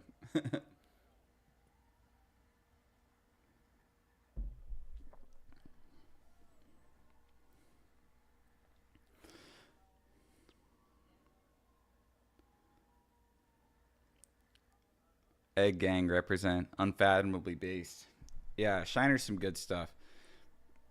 You know, the thing about, you know, when I was 21, that's kind of when that whole like IPA craze was going on. And everyone's like, oh, you got to go to this bar because they have like a million different beers.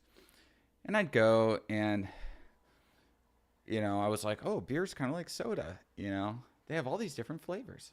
Oh, Oppenheimer just won something. What did it just win? Jennifer Lame.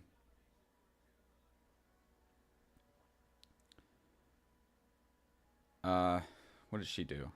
Give me a second here. I wasn't paying attention. Guys, what did Jennifer Lame just win for? Film editing. Oh, okay. Yeah, that makes sense. So anyways, uh, you know, and it's like, oh, there's all these different flavors. You can get this kind of thing, this kind of thing, that kind of thing. And I was kind of like into it, I guess. But as I've gotten older, if I'm gonna drink beer, I just want a beer. I want something that like tastes like beer, that tastes like good beer, and it's not too expensive. Free beer is always the best. Free beer and cold beer, those are always the two best beers.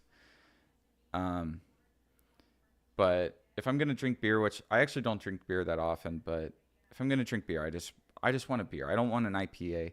I like IPAs just they just like burn my tongue. I feel like I can't taste anything like the rest of the day if I drink an IPA. It just like fries my taste buds. So I'm not a fan. Not a fan one bit. Um,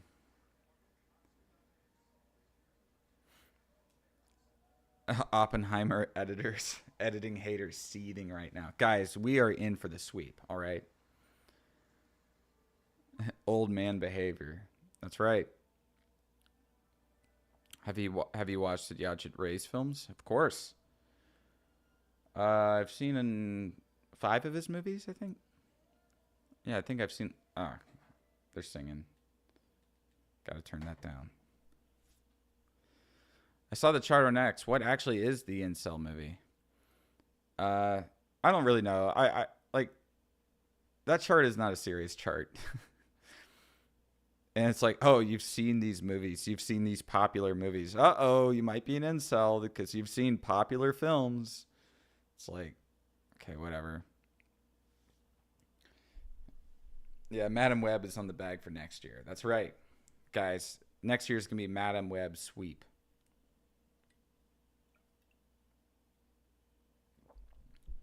The chart doesn't make sense at all. Why isn't Olivia Wilde movie at the top?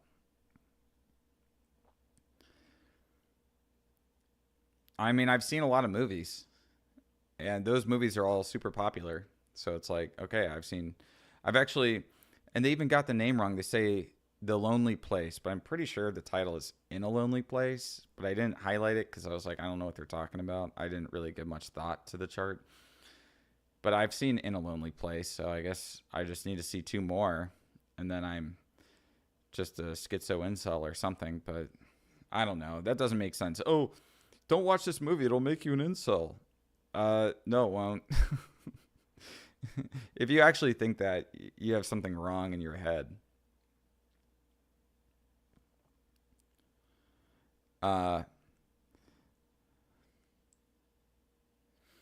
Let's see here.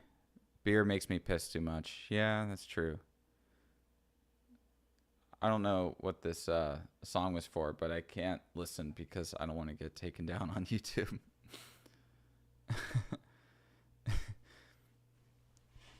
Humphrey Bogart is the opposite of an incel. Yeah, exactly. Like putting a Bogart movie on there. Let me look at that. Let's look at that chart. Excuse me. Barry Lyndon is on there. After Hours, The Wolf of Wall Street. How is The Wolf of Wall Street an incel film? Superbad, Swingers, Boogie Nights, Burning, Swiss Army Man, The Hunt, The Lighthouse, Oppenheimer, The Samurai, Phantom Thread. Like, none of these movies are incel. John Wick. Like, this person was not serious when they made this.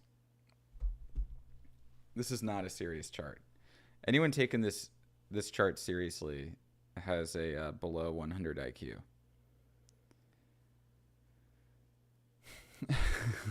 That's all I'll say. It's like you have to actually be an idiot to think that like even half those movies are incel films.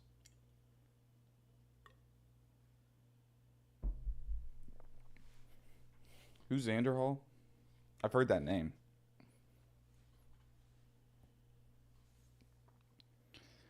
The Kino curve.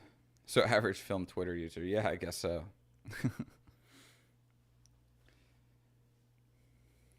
So, guys, if you haven't seen my shirt, it says I'm being gang stalked by big tech. This is official. Opposite way. Opposite. Official Fudo merch. I'm going to walk around South by Southwest with this shirt on, telling everyone that I'm being gang stalked. I'm going to walk into a YouTube party, and I'm going to be wearing this, knowing that they're watching me. Oh, I'll know. I will know.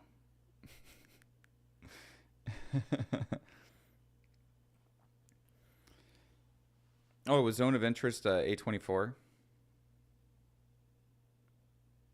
Have you seen the Austrian horror film Angst? Of course. Of course. It's a great one. Great movie.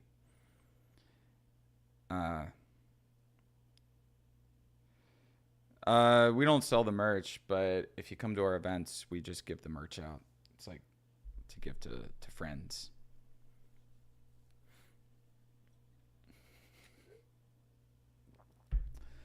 Okay, guys, they're showing Maestro. Maybe we're back. Maestro sweep. Maestro sweep tonight.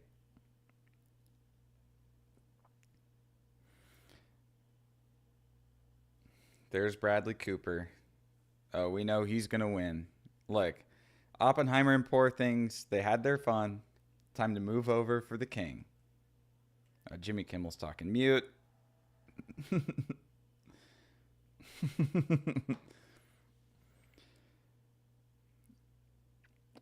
My favorite Woody Allen movie? That's a tough question. I like a lot of his films for different reasons. They're playing some kind of music.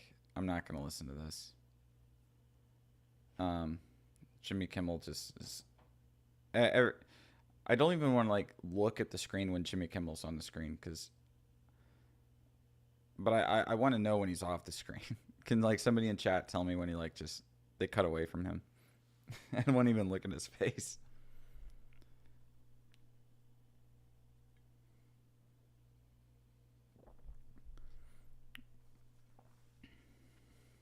Yeah, Purple Rose of Cairo is really good. I do love Annie Hall. Um, I like his like 70s like just kind of goofy movies, like Sleeper and Everything You Want to Know About Sex, but We're Too Afraid to Ask. Um, I like I like Midnight in Paris, and Blue Jasmine was pretty good. Uh, he's made so many films that it's easy to just forget some of the films he's made. Zelig was interesting. Favorite Woody Allen wife? They haven't done cinematography yet, no. Are there any good late night talk show hosts? Oh, yeah, Ryan Turbity.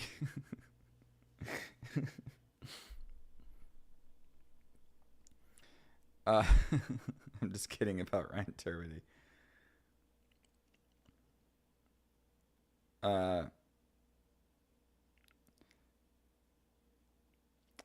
Wings of Desire. Yeah, I love Wings of Desire. I've seen it a few times.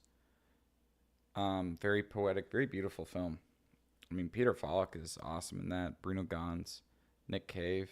I mean, what more can you ask for? Sylvain Domartin, who was like Wim Wenders' muse, and she tragically died really young. She died after they made a best documentary short, okay, and best documentary feature. No, Charles, my short is not up for best short. I'm only waiting on one musician to do a trumpet thing, and then that movie's done. So literally everything is done except for one little small part of the soundtrack.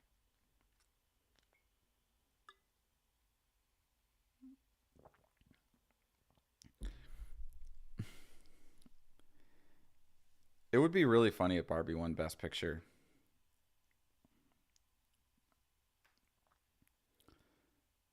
It would be really funny if Barbie won Best Picture. Like, the thing about these awards is that they're only really interesting if you're either betting money on them or uh, or if you're nominated or you know someone who's nominated. Otherwise, it's like something that you just kind of might watch, or you just look up to see like who won, and then you forget. Uh,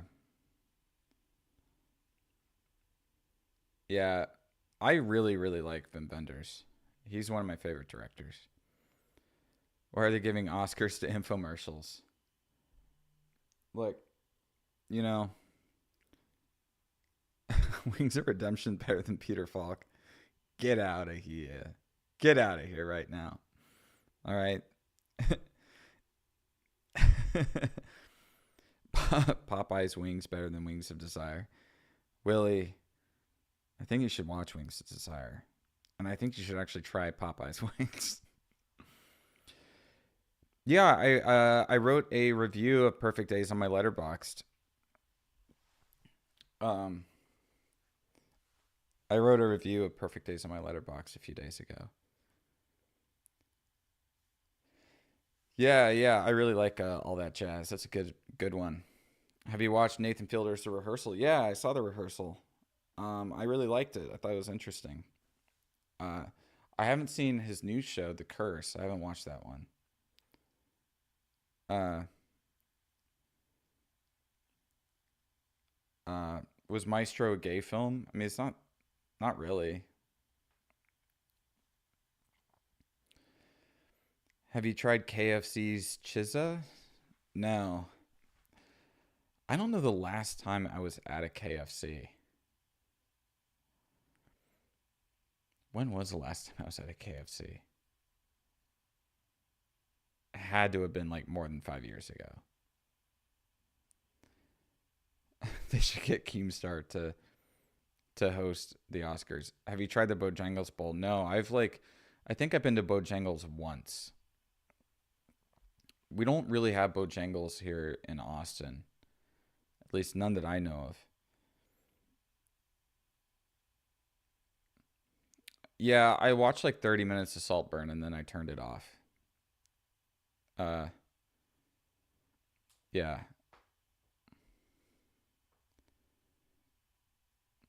Yeah, it wasn't what's his face? Review Bra talking about how KFC's quality was going down. The Yorgos guy's a bit of a one-trick pony. I'm kind of believing that actually now. Like I liked his older films. I like Dogtooth and the Lobster and Killing of a Sacred Deer, but I haven't. I didn't really care for Poor Things, and like his shtick is getting a little bit old for me. Need a short with Review Bra. Popeyes is better than KFC. Well, in Europe you can get beer at KFC. In some European countries. Yeah, didn't Saltburn get nominated for some BAFTAs? Like it got some like BAFTA nominations. What fried chicken place do we have here in Austin? We have that one place. I don't know what it's called. I just know where it is. It's downtown next to the convention center. That's a pretty good fried chicken place. But it's not like a fast food. It's not a fast food place. There's no drive-through or anything. You go and you sit in there. And that place is pretty good. It's not the best fried chicken I've had, but it's pretty good fried chicken. Let me think. Yeah, I guess as far as fried chicken here in Austin, it's like Cane's, Raising Cane's, and then Chick-fil-A. I think that's as far as like actual fast food fried chicken. Yeah, I mean, of course we have, I think KFC and like Church's, but I don't go to those places. And we have Popeyes, but I haven't been to any of those places in a long time. Actually, when I lived in Florida, the place I would get fried chicken from was Publix because they would have fried chicken in like their deli section. So if I was like getting fried chicken to take home to eat, I usually would go to Publix. And that was some good fried chicken.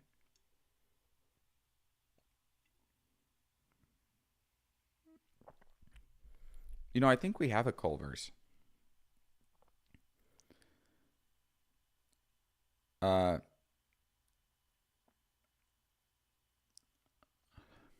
yeah, I think we have a Culver's, but I'm not sure. I uh, I tend to be kind of boring. You know, I uh, I eat a lot at home, and if I am going to a place that's maybe kind of fast food ish, I'm going to somewhere that's close to my office. So I'm going to a place like Modern Market or Kava or something, or yeah, places like that to get like lunch. And those are more like, sit in places that are kind of cheap. And if I'm deciding to be a little bit, you know, I want to eat something greasy, I'll go to In and Out or P. Terry's or Whataburger.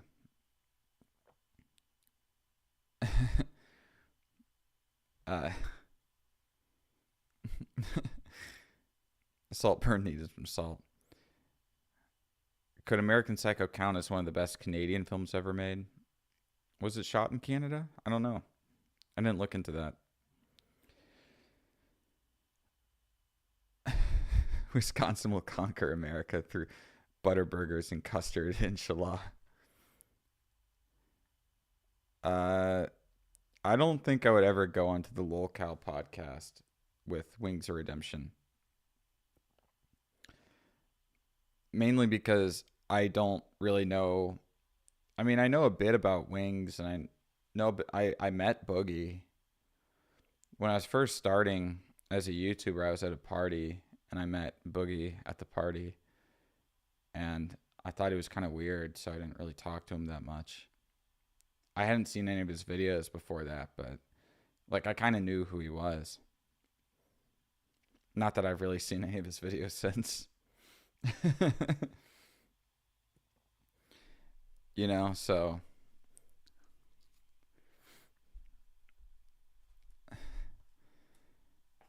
yeah, I feel like Mumkey would like be way better to go on a podcast with Wings because he actually knows like all the Wings lore. Did Boogie pull a gun on you? No, no, you just said some weird shit. It was kind of off-putting, so uh, I just sort of avoided him, I guess. It wasn't like I was like, oh, how dare you? It was just kind of like, oh, this guy's a little weird. I'm gonna go talk to my other friends. Uh, uh, they're literally not accepting bets on Oppenheimer winning the big awards. Yeah, probably because it's like so obvious that it probably will. It's gonna be a shock if it doesn't. But hey, that's what we're here for. I'm here so that you guys can listen to me ramble on about random shit, really, and find out who's winning. However, you don't have to watch Jimmy Kimmel. All right, I'm saving all of you from Jimmy Kimmel. That's what I'm doing. What's the film poster to my right? Well, to my right, this is Day for Night by Francois Truffaut. But to maybe the right on the screen, this is Deep Red by Dario Argento. Down here is The Cat o' Nine Tails, also by Dario Argento. And this is Donnie Darko right here. What's this about you being at SFS Southwest? I'm at South by Southwest, but I'm at South by Southwest because I live in Austin.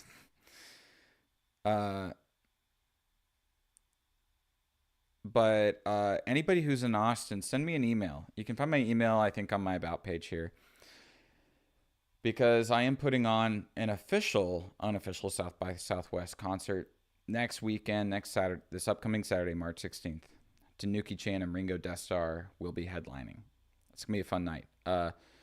It's 18 plus, but if you're under 21, you're going to get the old Sharpie X on the hand, so you can't get booze. But for those of you over 21, it will be an open bar, and it's free. It's free entry. You just have to RSVP. So if you want to go, just send me an email if you're going to be in Austin, and I'll send you the link to RSVP. I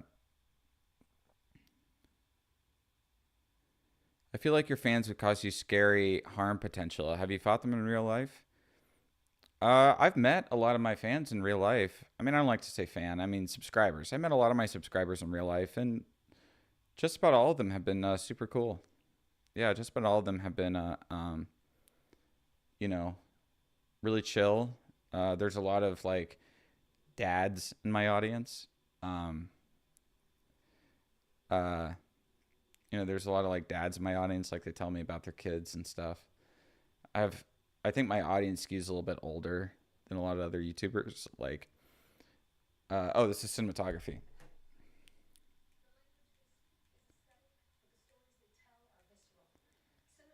Oh, Zendaya is giving out the cinematography award, I guess. All right, let's watch this.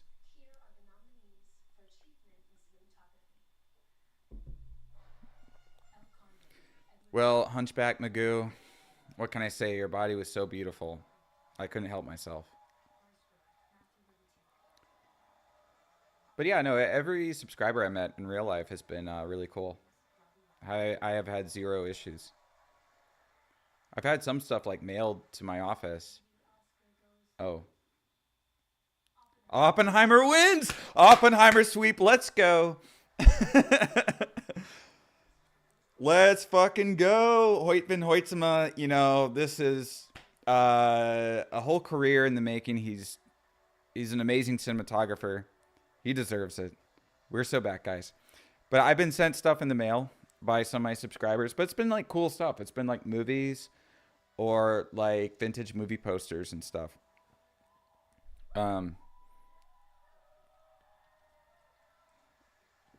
Yeah, film weirdos are different than real weirdos.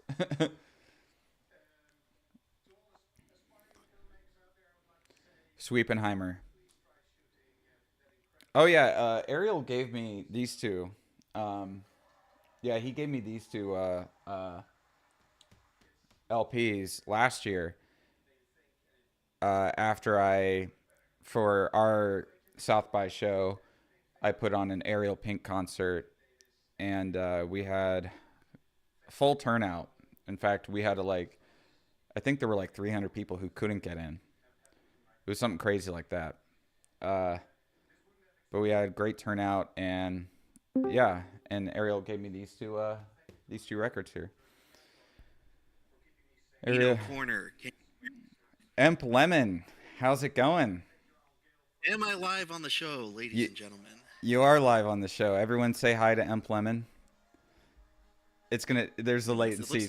There's a latency, so it's gonna take a second. What happened to Mumkey and Florin and all the other people who's supposed to be here? Mumkey hops in the commercial breaks because he's watching it in another room. So whenever there's a commercial break, he comes in and he hops on the show, on the live stream. I say show. Okay, it's not really a show. I put like zero effort into this. I mean, I guess it's there was fine, Yeah. I mean, at least it's not Jimmy Kimmel hosting this live stream. I haven't actually been watching the Oscars. I just saw you invited me to this chat. Oh, and I figure it's what better opportunity than to complain about movies once again to a live audience. Banshee Bros. Dude, last year was not a good showing. No. I don't understand what got into the people of Hollywood. Why Reddit the movie had to be like the most decorated award-winning film in history. But it's a new year. Oh, guys, Wes Anderson just won an Oscar. He won his first Oscar, and it was for Best Short Film. And he's not there. He didn't show up. Wes Anderson has never won an Oscar before? No, this is his first Oscar, and it was for a short film called The Wonderful World of Henry Sugar that he made for Netflix. And he didn't even fucking show up to the Oscar ceremony. That's based. Bro, Netflix is becoming the house of Kino. More and more Academy Awards every single year. What if Netflix doesn't take anything from Maestro that they put all this like marketing behind? Their Oscar takeaway is a short film by Wes Anderson. That would. Oh, okay. Music. Mute. Mute. Mute. Mute. Mute. Okay. Hey, everyone gets the same trophy, you know. Yeah. You don't get a Exactly. bigger trophy. You don't get the platinum Oscar dildo for making the ultimate 17-hour Christopher Nolan director's cut. It's the same as everyone else. Yeah. He made a 40-minute. I think Wonderful World of Henry Sugar is what 35 to 40 minutes long. Yeah, and he won his Oscar for that. So, uh, oh, so Kim Jong Un in the chat says, I used Amp Lemon's American Psycho video for the basis of my grade 12 Great Gatsby essay. Well, everyone, that's excellent. I am penetrating the academia of the youth. Yeah. We need more people to understand the downward spiral of society. Well, hey, I'm actually going to be talking about Banshees of Inisherin pretty extensively in a new video. I don't know if you've been keeping up with this rabbit hole I've gone down, Emp, where I know Solar Sands has been subjected to it, but I'm doing a video on the history of Irish cinema, which has led me to watching, at this point, I think 72 movies, and I have 15 more left to go for this one video. I've read a bunch of books. How many Irish movies are there in total? Hundreds, conceivably. A couple hundred. Yeah, I'm not gonna I can't watch all of them, but I'm trying to get. I've watched all the big ones now, and I I'm think trying. one of the kids I knew in high school, he went to like either film school or some kind of school in Dublin for arts. He might have gone to school. No, you're younger than me, so he wouldn't have been in school with me. I mean, Yeah, I went to school I don't know I went about to it. school in Dublin. That's where I went to school to study film. Which I took an Irish film class, and so I had a module on Irish cinema. So I'm hoping to make this video, and it's probably gonna be a long one, like I don't know, 90 minutes or something, on the whole history of it. And I'm hoping that all the students who have to take that Irish cinema course can just like watch my video, and then they don't have to do a lot of the reading. Hey, the professor's just gonna show it in class one day. Well, one of the professors is in my video. Oh, that's so cool. so they're Oh, definitely yeah, gonna. I went to Trinity. you went to Europe recently, right? Yeah, I was just in Ireland. I was interviewing some of the professors, and then I was in Germany, doing a video with Uwe Boll. I don't Did know you if you're. box him? No, I didn't box him, but he showed me his boxing gloves. Yeah, he was actually really nice. It was fun. I realize implement now that anyone some. who pisses off Nintendo gamers for a living is on the good side of history. Hunchback Magoo says Empleman would explode if he set foot on the European continent. So I guess Yeah, that means maybe. I've never been to Europe before. Oh, really? I'm warming up to it though. You know, a lot of disillusionment with the good old USA lately. Got to keep your options open. Someone asks, is it a good idea to visit Dublin on St. Patrick's Day weekend? No, it is not a good idea. It is. You're asking if it's stupid crowded. Yes, it is stupid crowded, filled with the worst kinds of people, drunk tourists. Funnily enough, I actually have Irish heritage, believe it or not. I thought you were like Chinese. Yeah, well, that's part of it, but America's the great melting pot, as they say. There's some Irish in there. I've got a lot of Irish heritage. My great grandparents were from Tipperary. Yeah, I don't really.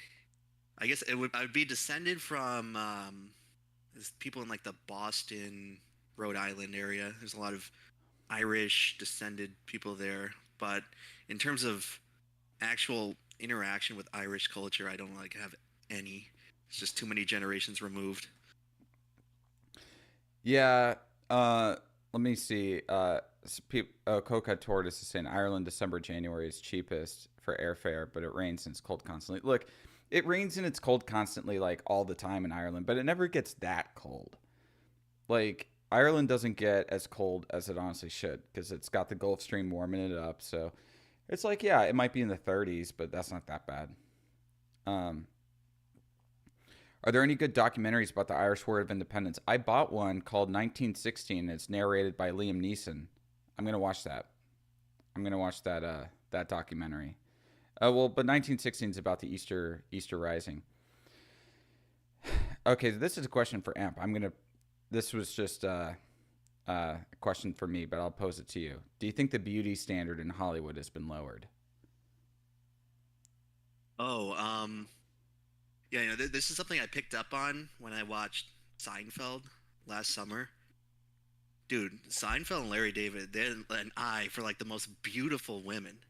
Oh my Yeah. God, it's like, um, every single Seinfeld episode has like some 10 out of 10 supermodel in it. It's actually uncanny because it's like different people every time. So Oh yeah. They I got think there's a lot in terms of the general population. I feel that has slipped a bit in terms of physical appearance, largely due to probably BMI, people becoming more like the Wally people on the Axiom, and yeah.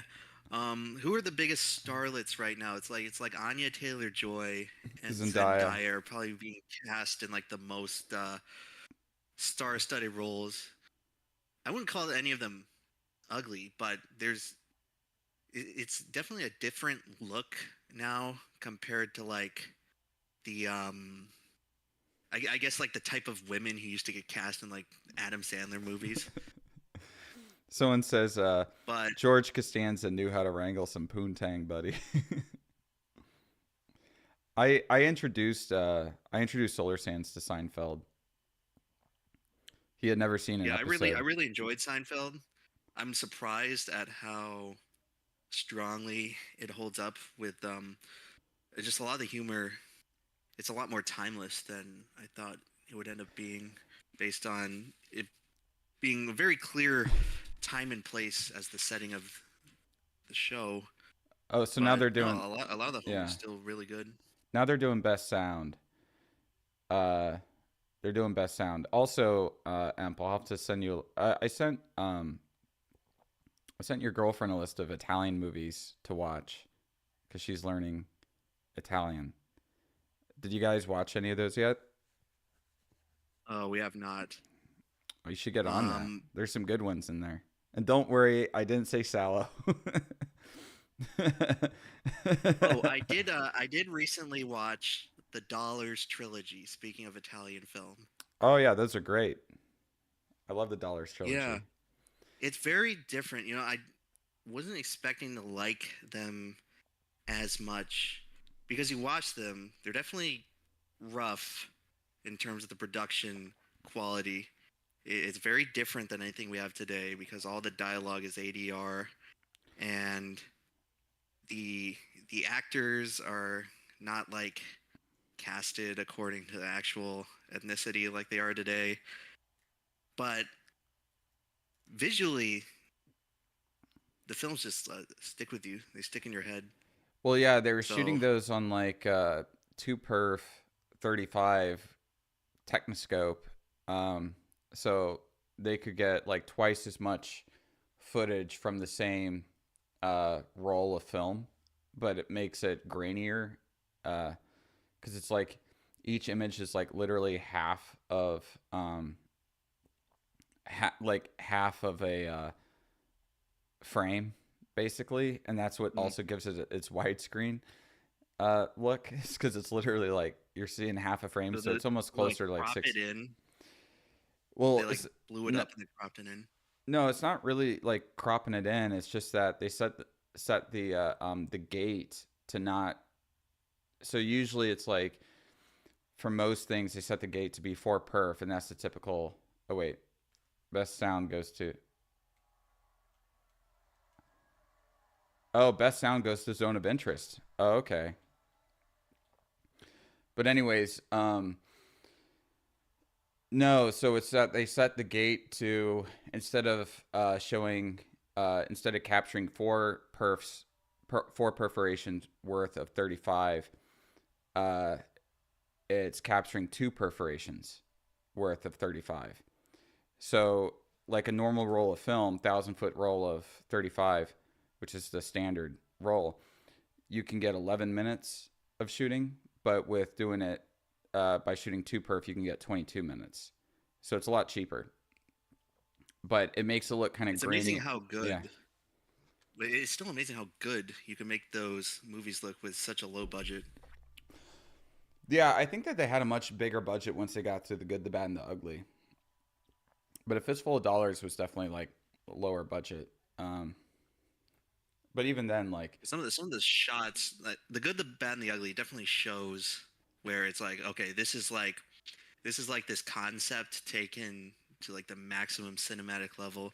Where some of the shots in the good, the bad, and the ugly, they look unlike anything else it's even achieved in modern day cinema. there's something to say about like the 60s, especially like the scope that they were able to capture in some of those films of having all those different actors um, on set, you know, and doing everything like for real. Like Yeah, like I would really highly recommend the film War and Peace, the Soviet version of War and Peace by Sergei Bondarchuk.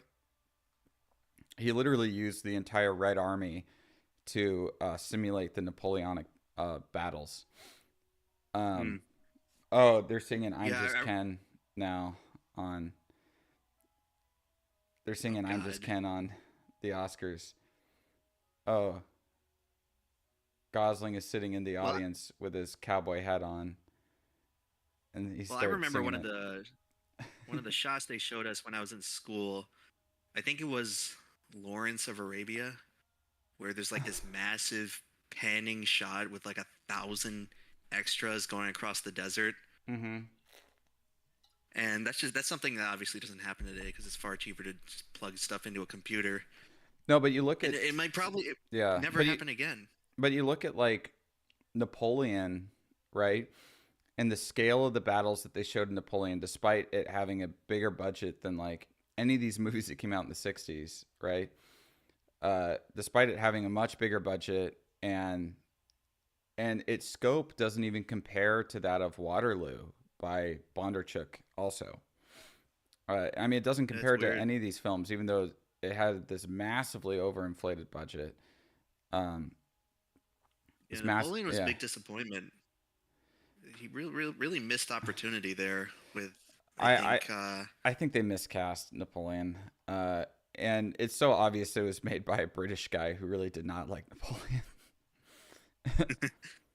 well, I think Napoleon was like the first film after the big kind of break in films after preceding the strike, and I was just like, dude, maybe should have taken a little longer on this, or I don't know. It was very strange to me where Napoleon's one of the most influential figures in recent history, and you didn't really get that sense from the movie. No, They you got the sense that they did he not was an like make incel. him grandiose enough. No, they Yeah, make it him was just like some freak. yeah, he was like some little creep. Yeah, who Yeah, yeah, I get and it. I that's get it. like the historical perspective now is that he's like, oh, he was like a mini Hitler dictator before Hitler, but like he's one of the greatest military masterminds in history, and he took over half of Europe. And I don't even think that was like visually shown or emphasized in the film. It was just strange. Like the parts that make Napoleon the most historically interesting, I feel like were downplayed in the film or not touched on at all. Well, and they just totally like skipped over large sections of his life. And then the whole like everything ties to Josephine. I just don't think it worked. You know, supposedly it was supposed to just be a movie about Josephine, and then it became a movie about Napoleon. Oh, Yeah. yeah. It's Um, one of those things I see. yeah, one of those things. They're saying that there's supposedly a longer cut, but I saw the theatrical cut. Why would I? and I didn't like it. Why would I want to watch a longer cut? Like, I this, mean, you'd have to add a lot to give it the actual juice I feel like it needs. somebody says Emp Lemon makes love like Joaquin Phoenix Napoleon does. Is that true? Aggressively trying to take over the world. No, under the under the dinner table, Oh yeah. and then Yeah, getting well, I and don't know about that. release the Snyder cut. I just don't think that a longer cut of Napoleon can save it because I think that there are so many just inherently there's so many inherent issues with the film. Uh, from the writing to the pacing to the casting, which I thought was Like, off. weirdly, the French have British accents. Yeah, the French have British accents. That was weird. I just don't think that making it longer is going to make it better. No, no, and I've gone on the record before saying that I do not like films being the direction in Hollywood just making films longer because most of the time it's misguided and it does not make a better product in my opinion. Well, I think that the thing with like remember how movies they'd release on DVD and they'd be like, "Oh, this is the unrated cut or this is the extended cut."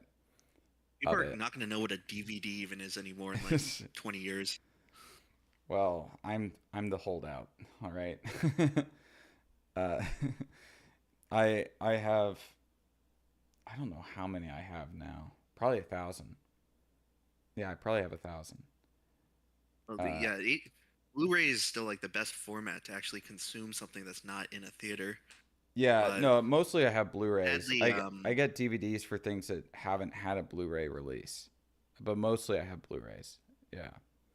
I mean, I have some 4K Ultra HDs. I've been told by some people who distribute films that the Ultra HD discs are really hard to work with, and they're a lot more expensive to manufacture, which is why Mm. like a lot of releases still just do standard Blu-ray because also, I don't know if it's just me, but like there's a small like when I'm watching on my TV, I notice a small difference in visual clarity between 4K and Blu-ray, but a lot of times it's not so big that I'm willing to spend like an extra $15 on the disc for, you yeah, know. that's only if we're talking about the super Kino here.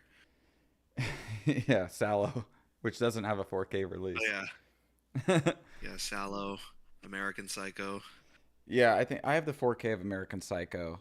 I mean, I have a good number of 4Ks. I have a 4K of In Bruges. I got my 4K of In Bruges for I think like $6, on a I don't sale. think I even have a DVD player. It sucks, but I don't really I have two. I don't think I watch enough movies. So And I prefer to see things in theaters and still like pay for a movie ticket I at prefer least for any new stuff. I prefer to see things in theaters as well. You know, the good thing about 4Ks is that at least for the time being, I think almost all 4Ks are region free. So, if you're somebody like me and there's a 4K release of something and it released like in Europe, like I got the 4K of The Trial from Europe before Criterion released their 4K here in America. I could still play it on my 4K Blu-ray player, but I have a Blu-ray player that's a universal Blu-ray player, so I can play movies from other regions. Because I buy a lot of movies that are, you know, Blu-rays and DVDs that only released in Europe, and I import them and I play them here.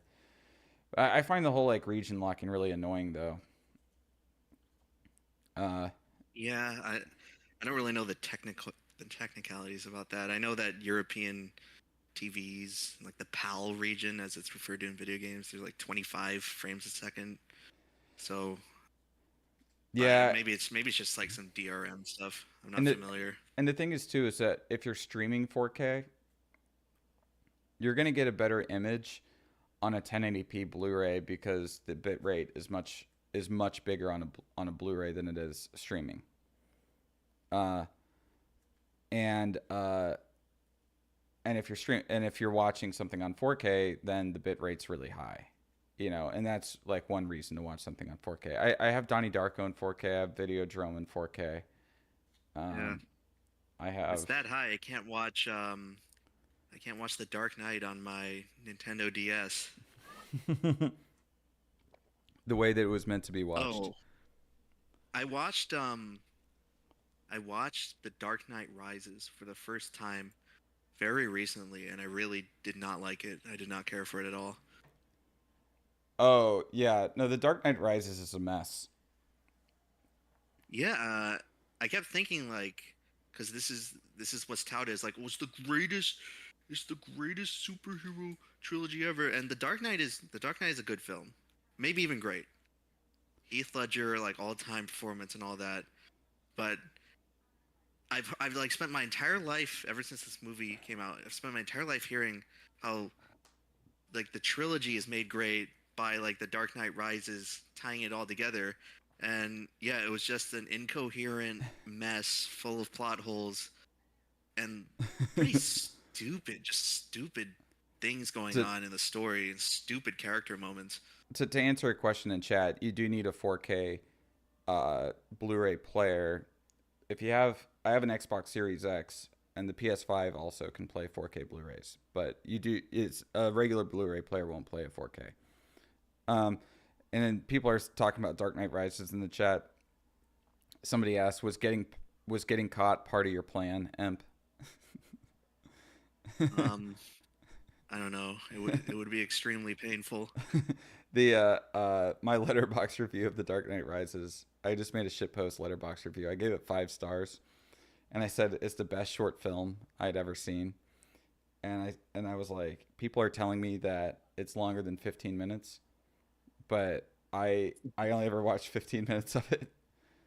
Well, so that opening scene is Oppenheimer wins best soundtrack, guys. This is an Oppenheimer sweep. How many Oscars has Oppenheimer won now? It won best editing, best supporting actor, best sound, best cinematography. But I thought Zone of Interest won best sound design. Yeah, Zone of Interest won best sound. Yeah, it won best soundtrack, best original score. Okay. Yeah. So I think it's won 4 Oscars. So it's now in the lead.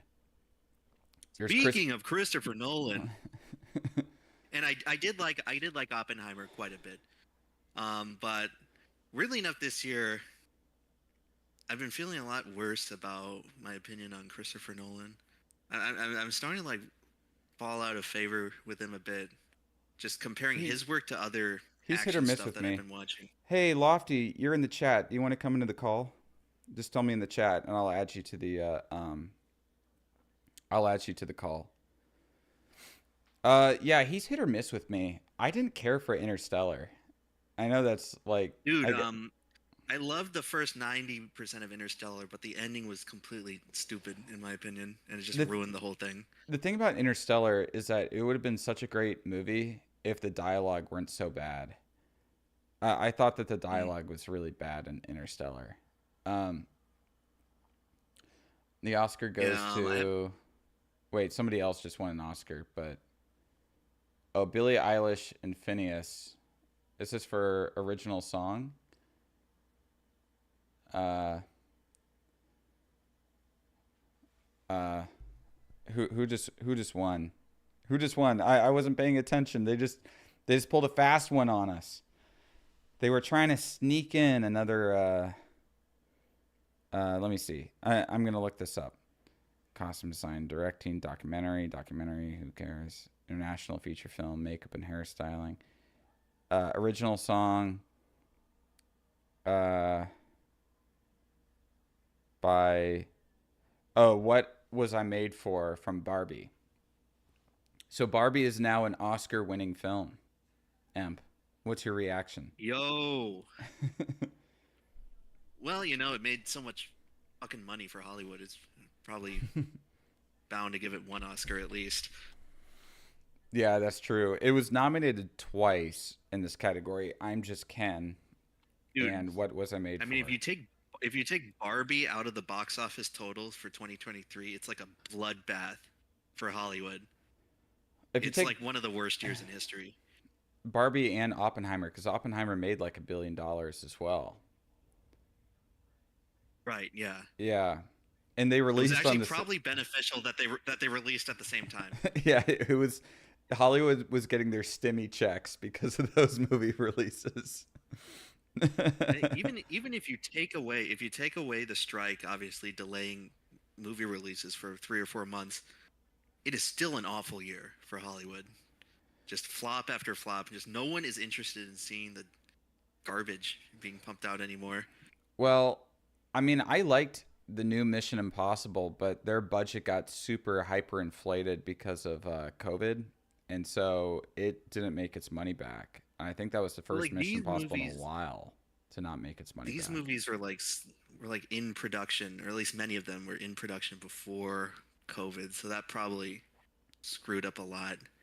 Yeah, and then there was a lot of screw ups because of the strikes, uh, Mm. the actor strike and uh, the writer strike. You know, so that I Yeah, think no. that messed up a lot because you know, with the actor strikes, the actors couldn't promote the films that they had worked on, and that's why Dune 2 got Oh yeah. pushed. That's why Dune got pushed to March. Um, Wasn't like Joker 2 supposed to come out last year? Or... I know it got delayed. But I didn't know when it was originally supposed to no, I don't release. think it was supposed to come out last year. I think they were supposed to start filming last year. Oh, Uh, well, but yeah, then obviously that got and then Marvel just delayed. had a really bad year this year. The Marvels, I like Lofty brought that up in chat. I totally forgot that the Marvels was even a film. I forgot that that was even a thing. Dude, And Wish. Wish, Wish is yeah, like the least impactful animated like Disney Pixar movie to be released in the last 20 years. yeah, and they released that on the 100th anniversary of Disney. Like that was going to Yeah. be their big like 100th anniversary film, and it totally just failed to make a splash. I don't think anybody was interested in that. People Someone says, want white "Tell Emp princesses, Lemon, Kino. tell Emp Lemon I'm gooning." It was gooning out. They Somebody's love gooning hearing in my film takes. the. I'm trying to do it more on Downward Diary, but I've just been very busy with Oh yeah, main channel stuff lately. when's our Downward Drive gonna release, or is that in the bin? Dude, I've been demotivated. I have like a bunch unrecorded, but I don't know. I fucking hate podcasts. I fucking hate them. Yeah, And I I've kind of just stopped doing them except for when Mumkey has me going is a Kino, so I can, you know, just talk random yeah. shit. Like, Look, but I finally got a big hit video on Downward Diary complaining about Disney, and I don't want to ruin it by releasing a podcast. Ooh. yeah, Nothing against you, Kino. There's a bunch of people, but it's how I feel. no, I mean I understand. It's just kind of a running joke where I'm like, yeah, we did the Downward Drive, but 2 years ago or whatever. Oh yeah. And it just Maybe they'll come out one day, but then you can market it as like from the archives. You know, you can be like an archival talk with Kino Corner from 10 years ago. just as a curiosity. yeah, time capsule content, you know. Yeah. When's people are asking when the new pod is dropping. There's people in the chat saying, "Emp, I think Rusty's dead." People are claiming that Rusty's dead in the chat. Can you confirm? Oh, his channel's dead. Yeah, he hasn't been getting the views he wanted. Did the guillotine videos do any good? I think he put one out today. I saw it in my notifications, but I just don't watch his stuff that much anymore. He kind of fell off massively. I mean, I don't watch. If I'm gonna be honest, I don't watch a lot of my friends' videos. I watch like just history. Yeah, I really videos. don't. I really don't watch that much YouTube anymore. I Like don't. this Yeah. month, I've been trying to, or like the past few months, I've been trying to surround myself with Kino content. Obviously, Yeah. I don't really watch videos so much as like if I don't feel like listening to music in a car, I'll put on a video and listen to it while I'm driving. But I don't really sit down and like watch videos. It's like I'll put on, some like history podcast or something while I'm driving and that's pretty much it as far as like my YouTube intake. Uh yeah, yeah. yeah. I still watch. I still watch a little bit. It's weird. Maybe I've grown out of the Zoomer attention span, where I need more stronger sustenance than watching Roblox gaming videos all day. Not that there's anything wrong with that, but Uh Naked Snake is saying Emp, Rusty chopped himself. Go watch the live stream. I'm not sure if Rusty did it for a bit or if it's real. I'm pretty sure it's for a bit what? that he The killed Rusty himself. live stream. He's streaming right now. Is he streaming? I didn't even know that he was Let's see. streaming. Guillotine Part 4. Society's collapsing. End of the guillotine. Oh, Rusty's Guillotine Party live 19 minutes ago. Was he just trying to push his merch on the people again? Uh Let me see here.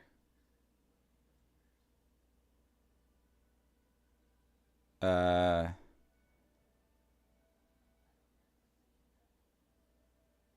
Okay, wait, I'm watching this. He's doing the guillotine. I'm seeing this right now. Oh, they're doing their in memoriam section just as we're talking about Rusty dying.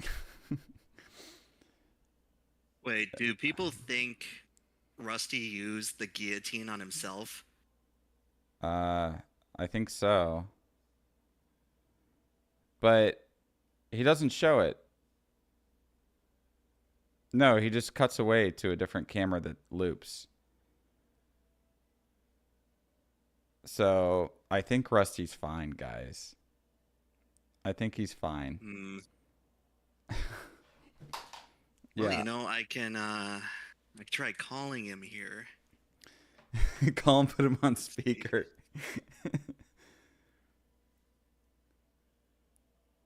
It's been a while since I talked to him.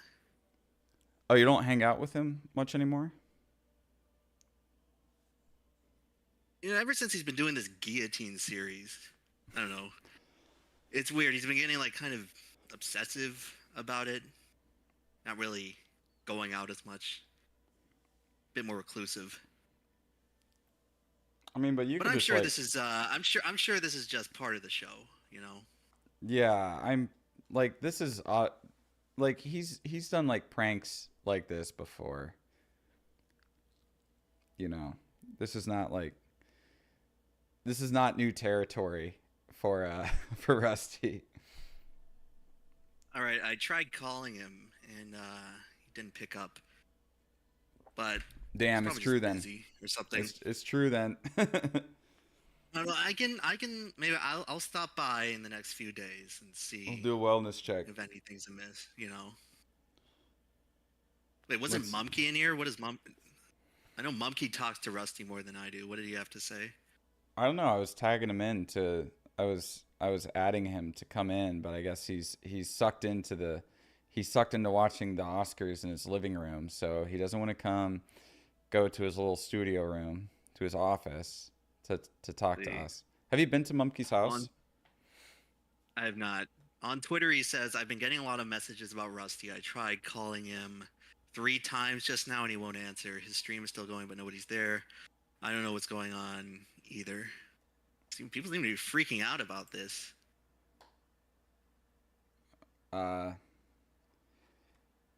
Yeah. Trust me, Emp and I are not in on it because this is the first I've heard about this. I think this is the first you've heard about this. Dude, I'm just here to talk about movies. I don't know anything about this Rusty Cage thing. Wait, give me 1 sec. I'll be right back. Do you see the chat? Do you see the chat? If you want to just talk Wait, to chat, I'll be back Let me in just. like 10 seconds. I'll tune into your stream. A lot of live streams tonight. A lot of live streams all of a sudden. All right, ladies and gentlemen of the Kino cast. I had to Wait, let me record just, something. I had to record something for Mumkey before I started this live stream for his new Medea video. And Oh, Medea is becoming Kino. Yeah, where I said I agree with everything Mumkey just said, and and I don't know what he said before, so I'm guessing he's gonna make me look bad, but whatever.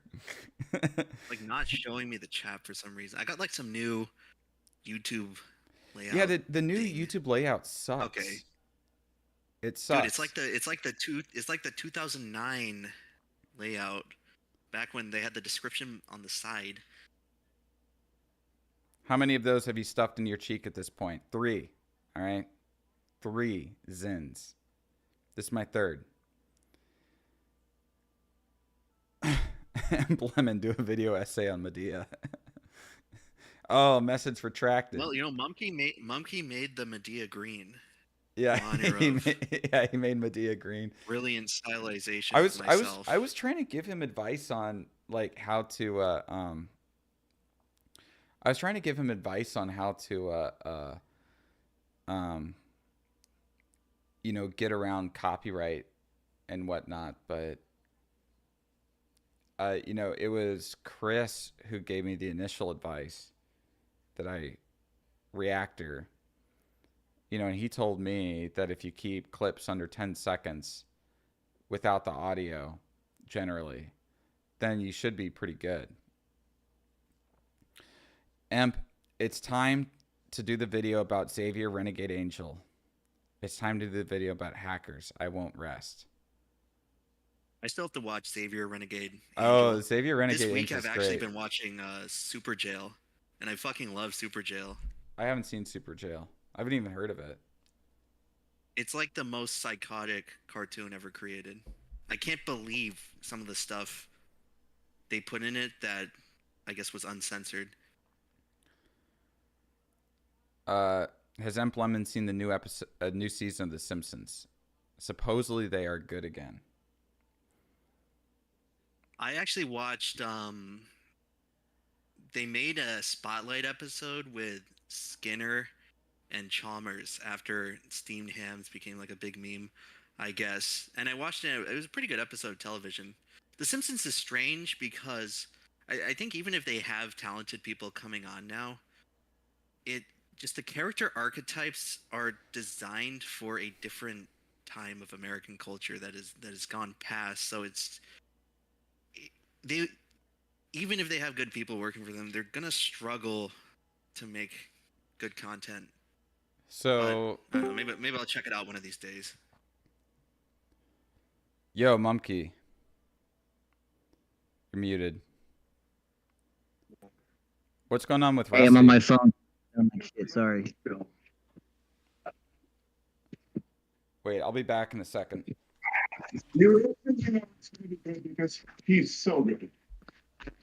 Jeffrey, in American fiction, you are funny and furious. Mumkey, can you hear me? And for the way. Hey, Amp, I'm on my phone. I'm gonna get back on my computer. 1 sec. All right.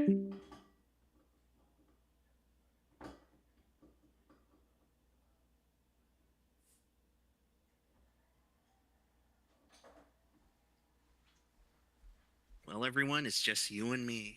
You better get used to the sound of my voice. Oh, he's back. Yo. Mumkey, people are talking about Rusty Cage in the chat. What the Well, heck they is should going be- on with this? They should be watching the Oscars. Oh yeah, really? Yeah, Nicolas Isn't that Cage more is up there. entertaining than whatever Rusty's doing? I don't know. People have just been asking questions about it. I mean, I would assume, if he was going to do something to himself, he would have talked to you about it. You're like his close friend, right? No, I actually haven't been talking to him that much Well, that might the past explain a several few months. things. I always thought he talked to you more. You guys live like down the street from each other. I thought you were friends. Yeah, well, I had to move across town recently, and Oh, it's a bit of a farther drive. I've been real busy with that's probably why videos. he's been texting me about how lonely he is. So maybe it's because you moved. Yeah, maybe. Well, But why? What's he doing right now? I saw he was streaming. Well, He was streaming I his know there's a bunch of guillotine. He's streaming his guillotine. Are we missing the best actor right now? Because I can't watch it while I'm in here. Who won? No, they haven't announced best actor yet. Okay. leave it to Rusty to do this stupid shit during the Oscars. He was pissed that that American Fiction won best screenplay, so he killed himself. Well, he's always trying to say that his life is a movie and all that stuff. So I don't know, maybe I don't know. It's just stupid internet shit. So true. Yeah, you don't see anything happen on the stream. He just changes his camera angle and then walks away. We've all done that. He's probably so bad at working his computer he forgot to turn it off. He was streaming outside. I don't know. Yeah. I feel So they have Am I missing something at the Oscars, Kino? They just have past best actor winners talking I saw Nick Cage was up there. Yeah. Talking about how great acting is, I guess. Okay, I'll be back at the commercial. Okay. Yeah, I just watched that clip and he just turns the camera and then like walks away and then shakes the camera a little bit like a few seconds later. But that's all that I see. Yeah, we're missing best actor.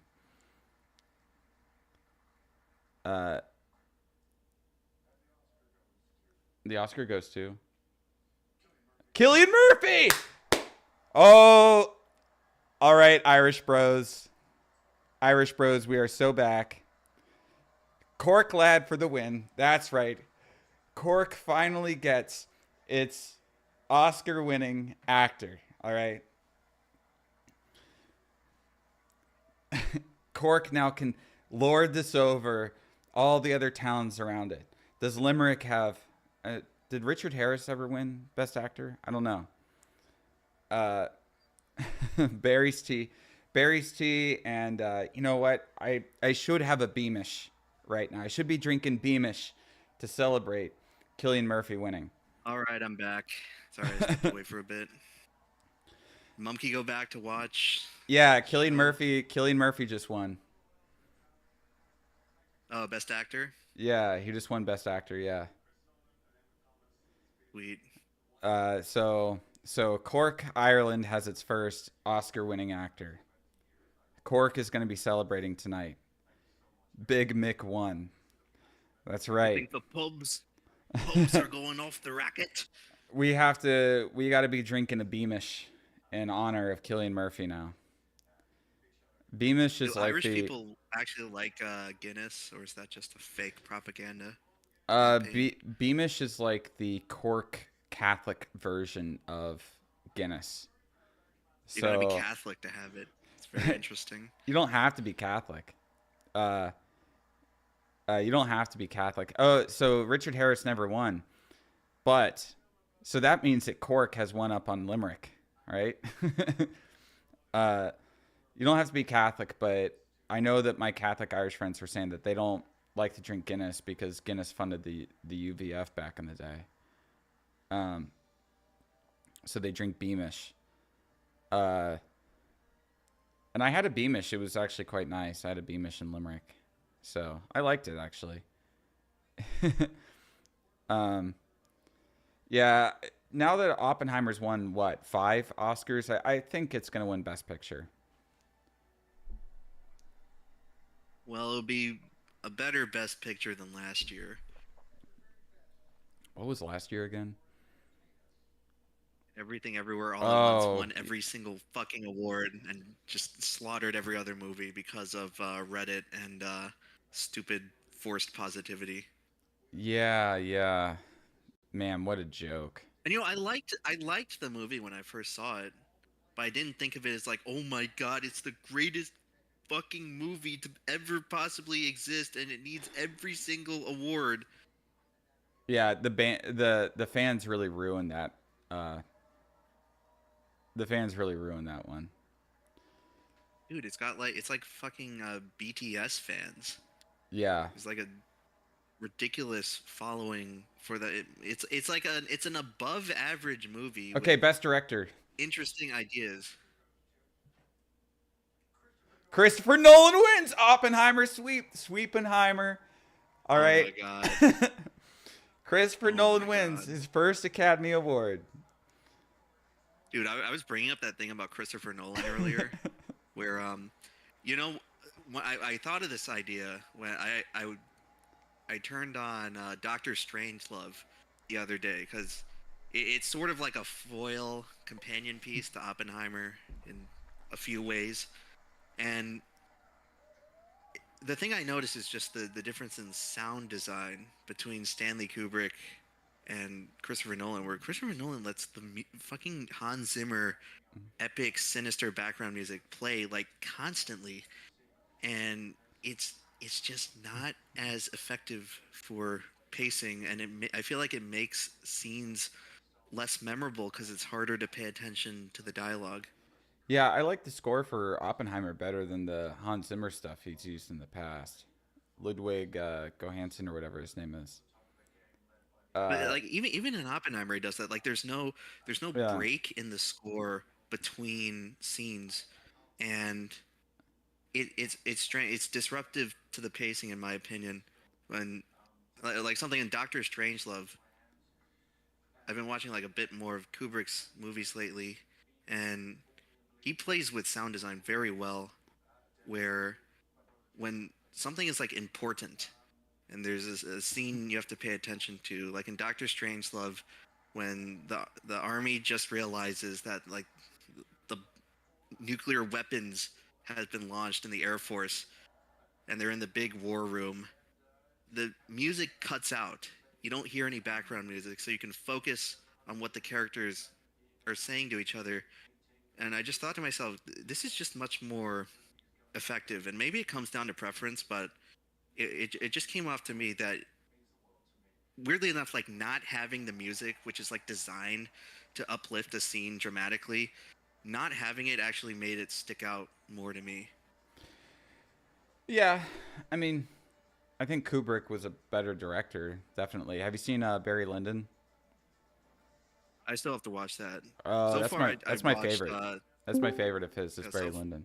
So far, I watched Doctor Strangelove and Full Metal Jacket. So Mumkey, so it's an Oppenheimer sweep tonight. That's what I predicted. I predicted an Oppenheimer sweep. Well, how many awards do they have? 6. Oh shit, they've won 6 so far.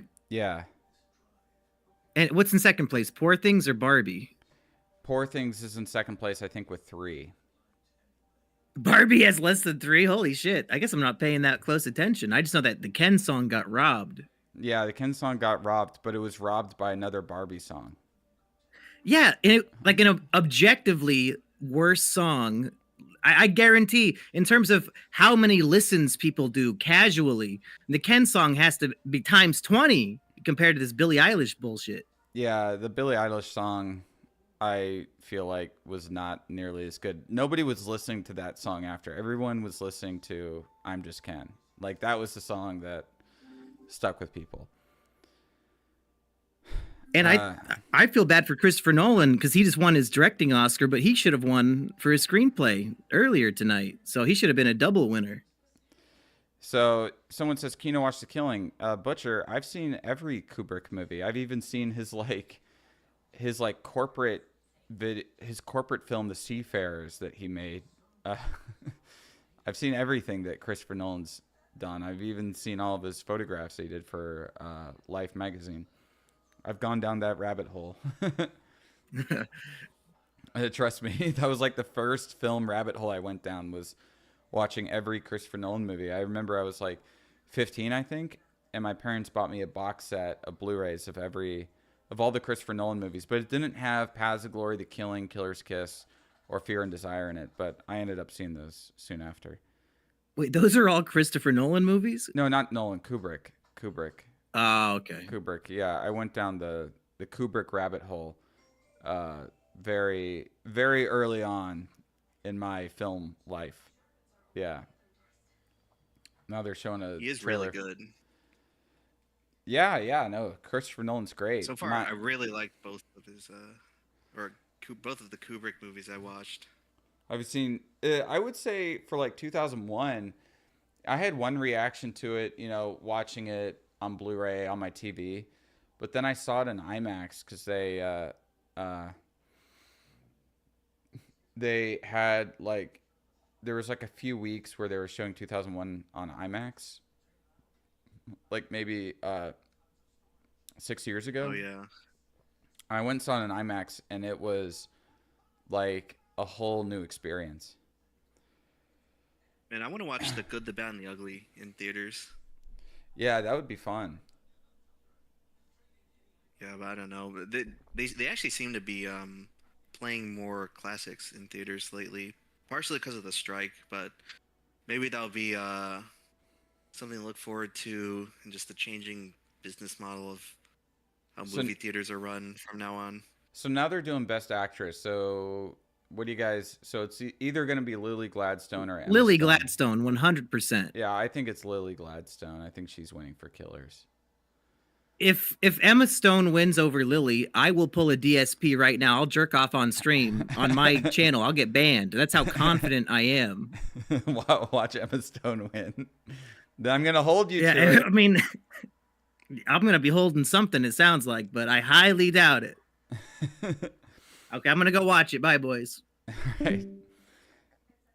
Did Iron Claw get any consideration for these No, Oscars? A24 didn't push that at all. I think they were pushing Zone of Interest mainly, so they didn't push Iron Claw at all. Oh, so they it's released. like I mean, a lot of like this Oscar stuff is like the distribution company has to really lobby for the movies to get considered. like each company has their horse in the race, basically.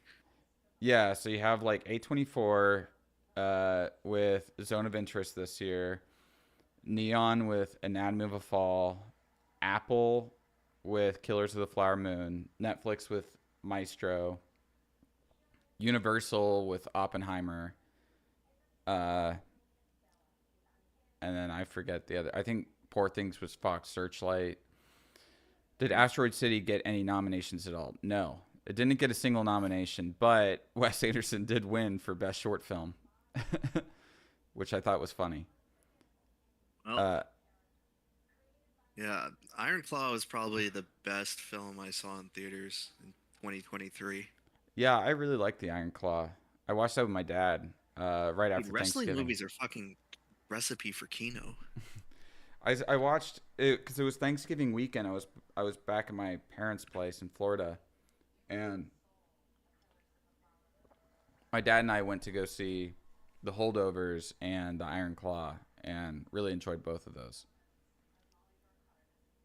Yeah, I never saw The Holdovers, but Oh, that's Iron a Claw really was good like- one. The Holdovers is really good. That's one of my favorite movies from last year. It's I'll have the to whole. see. The Holdovers is very much like a 70s like Hal Ashby type movie. Hal Ashby's his 70s runs really good. Like Harold and Maude being there, The Last Detail, Shampoo, Coming Home. Those are some good Kino films to get into. I have to check that out then. People asking about The Way of I the Wind. liked, My friend was working on the post-production team for The Way of the Wind, and he said that they had a version done like a year ago. So I don't know, maybe Malik is just like constantly tweaking it like he normally does. um, The Last Detail is 10 out of 10. Says that guy. Yeah, The Last Detail is amazing. You should definitely watch that one. That's with Jack Nicholson. Jack Nicholson is this really salty sailor, and he and this other sailor have to take Randy Quaid up to the brig, and so it's like a road trip film. Really, really great film. It's funny, it's heartfelt. It's like one of those movies that just has like everything in it, you know. It's a really good drama. Really, the way that it's shot is very much like that kind of gritty, grainy 70s style, which I really like. Yeah, it's really great. Holdovers definitely is reminiscent of films like that, of Hal Ashby's movies. Okay, when are they going to stop talking to all the different Best Actress nominees? They're having like different Best Actress winners go up there and just like gas up all the different nominees. Like, you guys are so great. Oh, has Spider-Verse won anything? Emma Stone won. Emma Stone won. Mumkey has to. No. Oh no. Oh God! Oh dear God, no! Well, it's DSP time. Ah! All through now. I know! God damn it, no! I jinxed it by saying watch Emma Stone win, and you were like, no. Oh my God! Well, I'm gonna go get the fucking lube.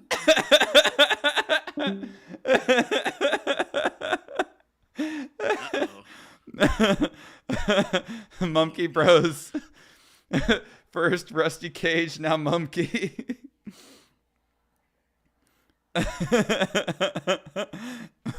That's an all-timer Kino stream moment right there. Dude, next year Zendaya is gonna win for Dune 2. Oh my gosh. Mumkey Fapted live on stream. Goon. Everyone's putting in. Guys, put in Goon stream. Type Goon stream in the chat if you want Mumkey to uphold his promise. Guys, I hope that everyone here Not a good night for Monkey, it seems. holds Mumkey to his word. Son of the Goon.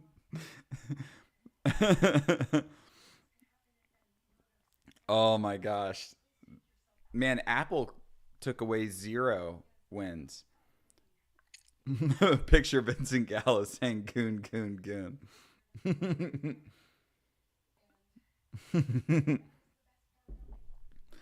Oh my gosh. Killers of the Flower Moon got 0 wins. I didn't end up watching that when it was out. I mean, it's 4 hours long, or 3 hours and 45 minutes. Or something. I saw it. You know my policy on movies that get to that length. What's your policy? You don't watch them? Well, if I have to take more than 2 bathroom breaks, it's over. I cannot watch it. I'm sure there's some great thing I'm missing, but I have to be consistent with my reasoning here. People are saying watch Killers of the Flower Moon win Best Picture anyways. At this point, I don't think it stands much of a chance. You know, like, it hasn't won anything else. It could still win Best Picture, but I don't think it really has a chance. I don't think it really has a chance.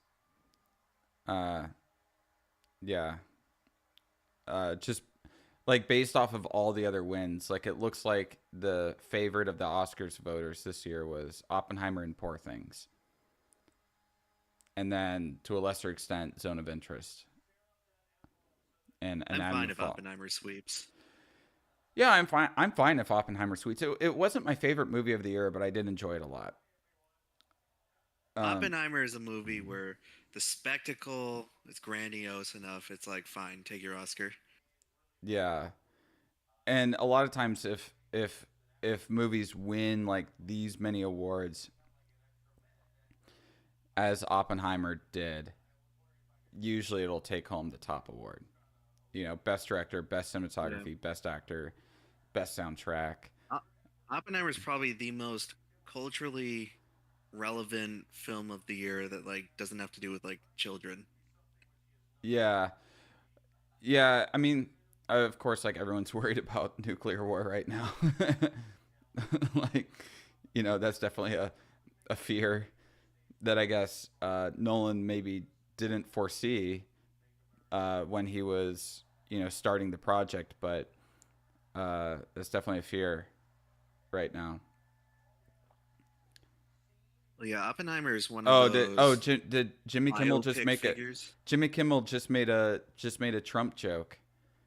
Oh man, he just posted about it on Right. True Social.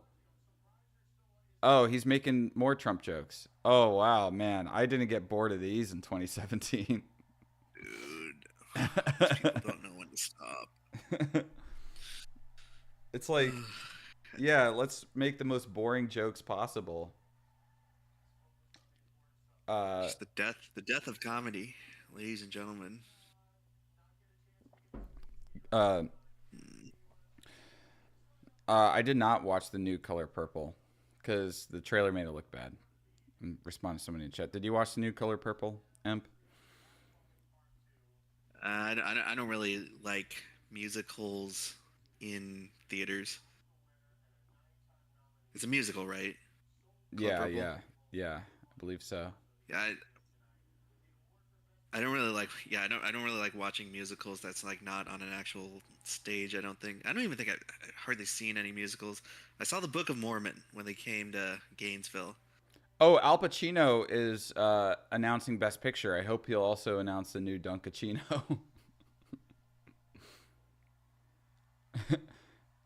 I hope he's going to announce a new flavor of Dunkachino. He's announcing Best Picture right now.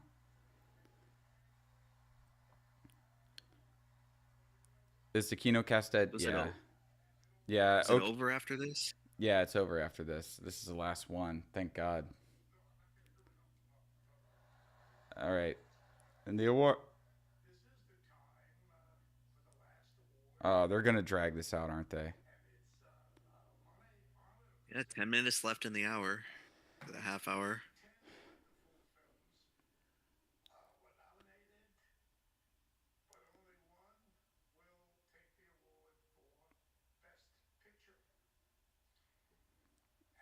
Ten films were nominated.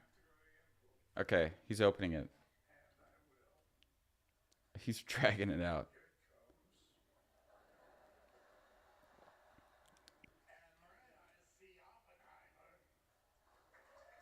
Oppenheimer wins. Oppenheimer sweep, Well, guys. there it is. Nobody Ladies saw and this one coming.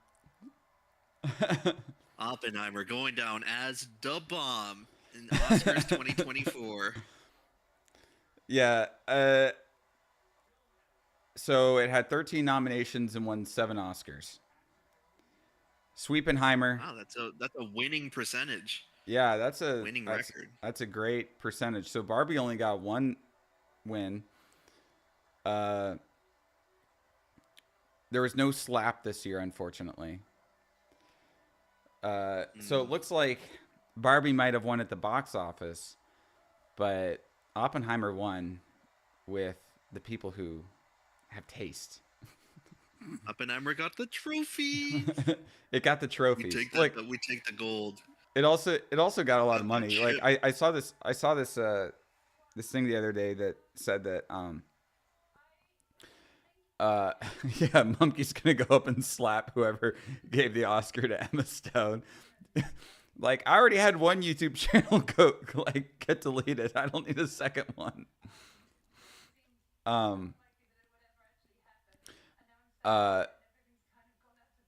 Yeah, but Oppenheimer, you know, it made a lot of money. Supposedly Christopher Nolan made something like 70 something million dollars from Oppenheimer.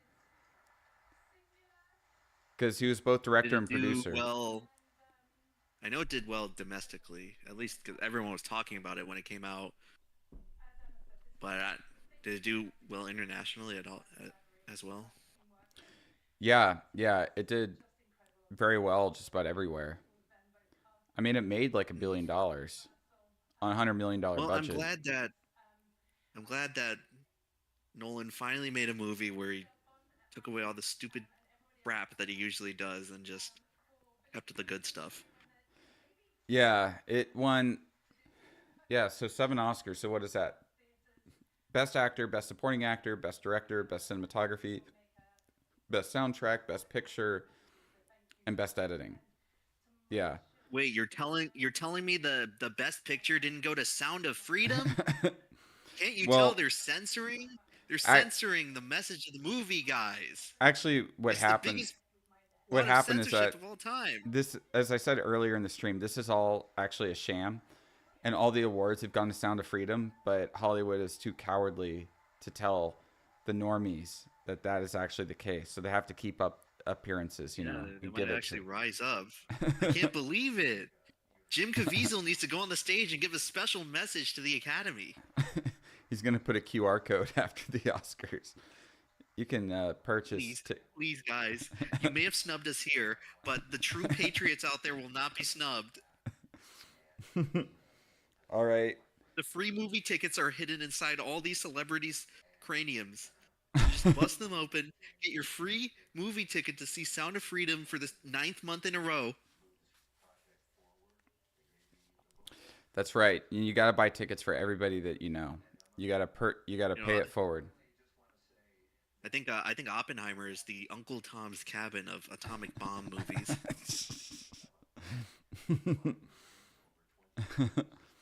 Emp has to trust Special the plan. message from Christopher Nolan at the end. That's how you get me to watch 4 hours of your movie.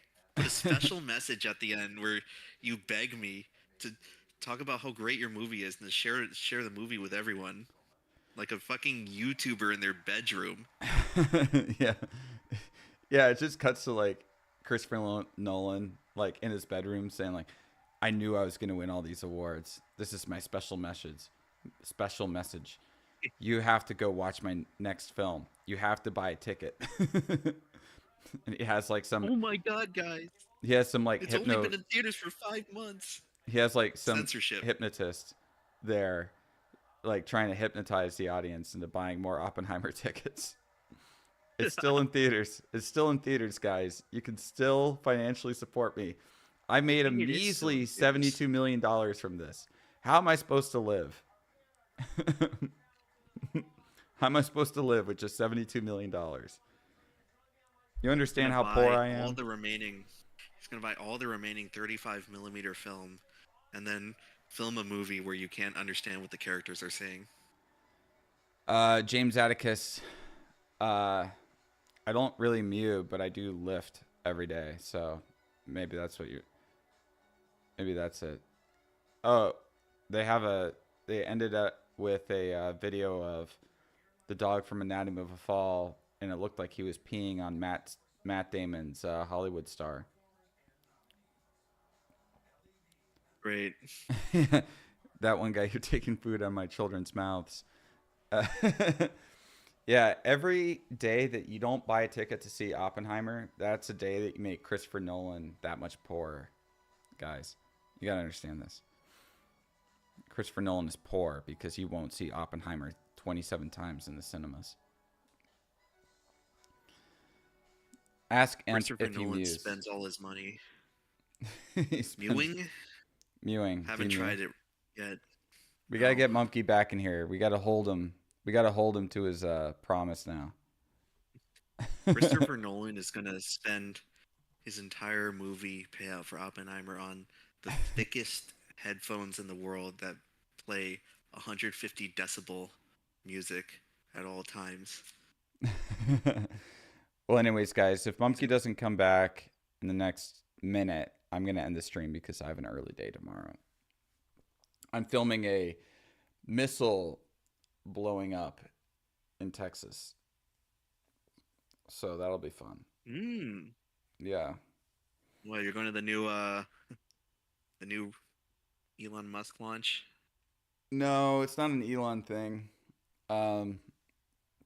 It's a different company. It's one of my friend's companies, and they are gonna blow up a whole bunch of, I don't know, like I honestly don't know a whole lot. I've just been coordinating with the camera crew. Um, Oh my God, they're gonna launch missiles into Ukraine. No. Yo, Mumkey. So when's it happening? When's what happening? You know what I'm talking about. But no, the Oscars, they were just on. You missed them. Yeah, they started early this year. No, I watched the whole thing. I was saying that. Oh shit! Oh, who won Best Actress? I missed that. It was Emma Stone. Wait, who else was nominated? Lily Gladstone. She sucked. Okay. So yeah, what's going on? What are you guys doing? Talk about Oppenheimer. We're talking about that Goon stream. Oppenheimer style. We're talking about that Goon stream that we're looking forward to. Oh, Rusty's back? No, we're talking about your Goon stream. I don't know what you're talking about. Yeah. Hey, to be fair, DSP did not have his cock on camera, so you could just see my arm moving and my face contorting. That's all you need. Oh, okay, sure. Oh, the camera was on the whole time. Yeah. Oh, I didn't know. How do you hit the go live button? Who jerks off at the same station that they stream from is my question. I had a weird thing happen on my channel. I wasn't gooning. I was brushing my teeth. And I kept OBS open. It was when I was staying with Eggy down in Tampa. Actually, Emp, you were there for that like road rage fiasco thing. Oh. And why was it a fiasco? Just You didn't like Digibro's dress? You know, it's honestly like a group that I don't have anything against them. I just don't want to be. What, the Dick Show people? Yeah. Oh. I don't really have. Yeah, they're probably against, fine. I don't have anything against them. I just like it's not my circle. Yeah, they're very loudly political, and like, you know, unless you're like a diehard Trump supporter, you're probably not gonna get along with them a lot. I mean, I get along with them, but I'm not as political as they are. So Exactly. Yeah, and but anyways, so Eggy and I had done a stream in our hotel room, and then we went out for that party. I came back early because I was tired, and I was like, okay, I want to go to sleep. So I go back to the hotel room. I'm shirtless, walking around, brushing my teeth. I sit in front of my computer, I just brushing my teeth. I'm scrolling things, and I start getting these texts saying that like I've been live streaming for 30 minutes, and now people are watching me on live stream brush my teeth. And I was like, what the hell is going on? And I guess because I hadn't closed OBS, so it just started streaming on YouTube while I was like not even there. Dude, is this still on YouTube? Gotta Oh, show the people. he took that down. I took that down. Yeah, I immediately took it down. Took it I was down like, deleted or took it down unlisted? I think. Yeah, I where's the deleted- link? I think I deleted that. I think I deleted that. history. But yeah, people got to see my my teeth brushing action, I guess. I want to see you shirtless. Can we get that going? You've seen me shirtless. Did I? I'm pretty sure. I mean, I don't know. But did you get naked at my house? I didn't get naked at your house. Not one time? Well, I mean, we were drinking so much that night. Who can really remember? Yeah, who can really recall? I just know I woke up and like 6 inches deep into my asshole was really aching, like it got stretched out, and I didn't know why. Well, you're welcome. Yeah, I'm glad that you didn't put all 9 in. Like you only went in 6, so that was. I'm very thankful for that. I was being nice to you. Didn't want to go balls deep into the monkey. But no, I mean, so I guess if I was to defend DSP, I would just say from my own personal experience that happened where, that happened where it just started streaming for no apparent reason when I wasn't even at my computer. Solar Sands, how often does Kino Corner walk around shirtless brushing his teeth? Once a week. He only brushes once a week. Wow. Jesus Christ. Well, That's better than me. Okay. No, I brush. I'm going once I brush, a month over here. I brush twice a day, but walking around shirtless brushing my teeth, that adds, there's a qualifier. That's for Thursdays only. Yeah, that's my Thursday ritual. Solar Sands, how mad are you that Five Nights at Freddy's got completely snubbed? Oh, well, I mean, it was always going to be a cult classic, so. I mean, we all expected it, but yeah. I mean, they're really gonna not give any awards to Five Nights at Freddy's the day after Matt Pat's forced into retirement. I know. These people are cold. Did you know that Scott Cawthon, I mean, he's real now. He's real? He's The Bite of 87. Bite of 87. He appeared on camera for the first time ever, which is kind of crazy. What does he look like? Like a guy, a dad. Is he hot? I mean, he looks better than his other pictures. It's just crazy because he's always been a very, very reclusive guy, considering how enormous Five Nights at Freddy's is as a brand. Well, maybe your video convinced him to finally step into the spotlight. Man. I'm super shocked he actually even commented on the video. I totally did not expect him to. But I mean, he liked it, so that was cool. But I have no idea what Matt Pat told Mr. Scott Cawthon in order to get him to come to appear in person in a video. So he is goated for that. I don't know if it was Scott Cawthon's decision, just because Matt Pat made so many FNAF videos that were popular, and it might have just been Blumhouse that were like, hey, it'd be great if we got Matt Pat in here because he helped contribute to the popularity of FNAF, And I have no idea. Yeah, that I'm decision told could have been that- made. That decision, though, could have been made by any number of people. I'm told that Scott Cawthon has a list of people that he associates as friends and like green light, and Matt Pat is one of them. So Oh, okay. yeah, I don't know That's where interesting. I'm on that list though. Maybe he hates me because I spent 3 months researching his life and finding all this. You're the shit. ultimate stalker who And- then made money off of stalking him. Well, yeah, kind of. I mean, like the video, even though it's almost an hour long, it's still only a fraction of everything I learned. But like I wanted to keep it tight. I didn't want to go into a bunch of tangents. Yeah, you always got to do that. Amp, when's the next video coming out? Well, I'm going to end the stream now. Yeah. So, guys, shout out anything that you're working on. Well, my next video is basically done. I'm just waiting on a little animated sequence for it. Ooh. Brian, if you're watching, get it the fuck done. But anyway, after that, I have another video that's actually been in production for over a year at this point. And I think it's going to be quite a good product once that's finished. It'll probably come out in end of April. Oh, nice. How long do you think that one will be? Probably 40 to 50 minutes. Oh, okay. But once again, a long project does not equal Kino.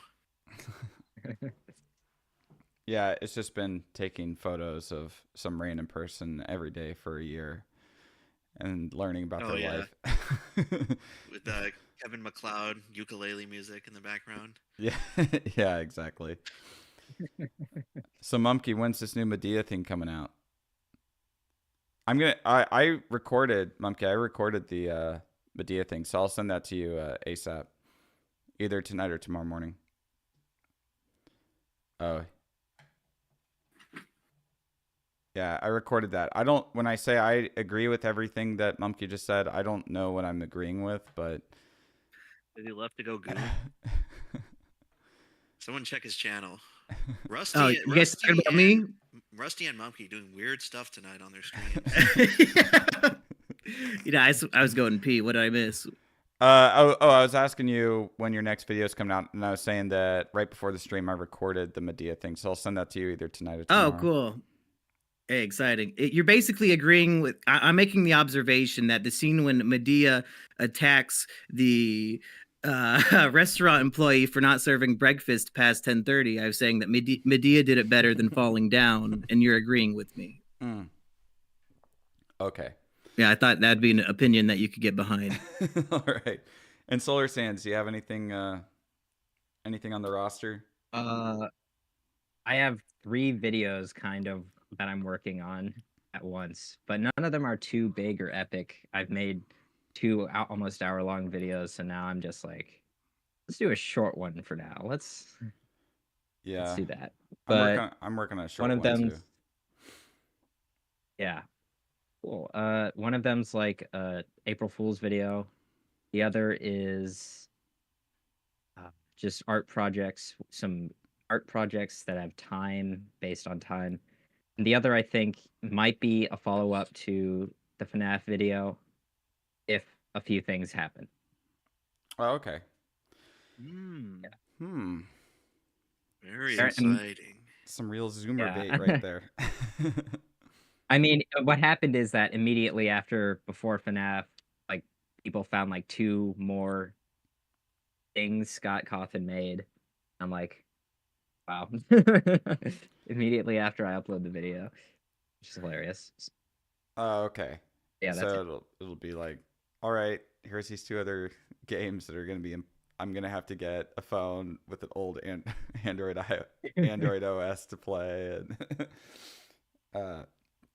but yeah, no, I'm getting a lot of tweets at me or replying to something I posted, pretty much giving these think pieces about how if Rusty Cage is faking it, then he's a horrible person and that this is not funny and it's in poor taste after all the recent actual suicides. So I hope Rusty's actually dead for his own sake. Oh my God. Well, it's probably good that for once Rusty made something in the past 5 years that people actually watched.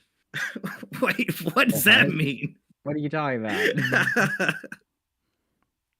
That's all the guillotine videos. When you're Emp Lemon and every video gets 4 million views, you look down on people like Rusty Cage. No.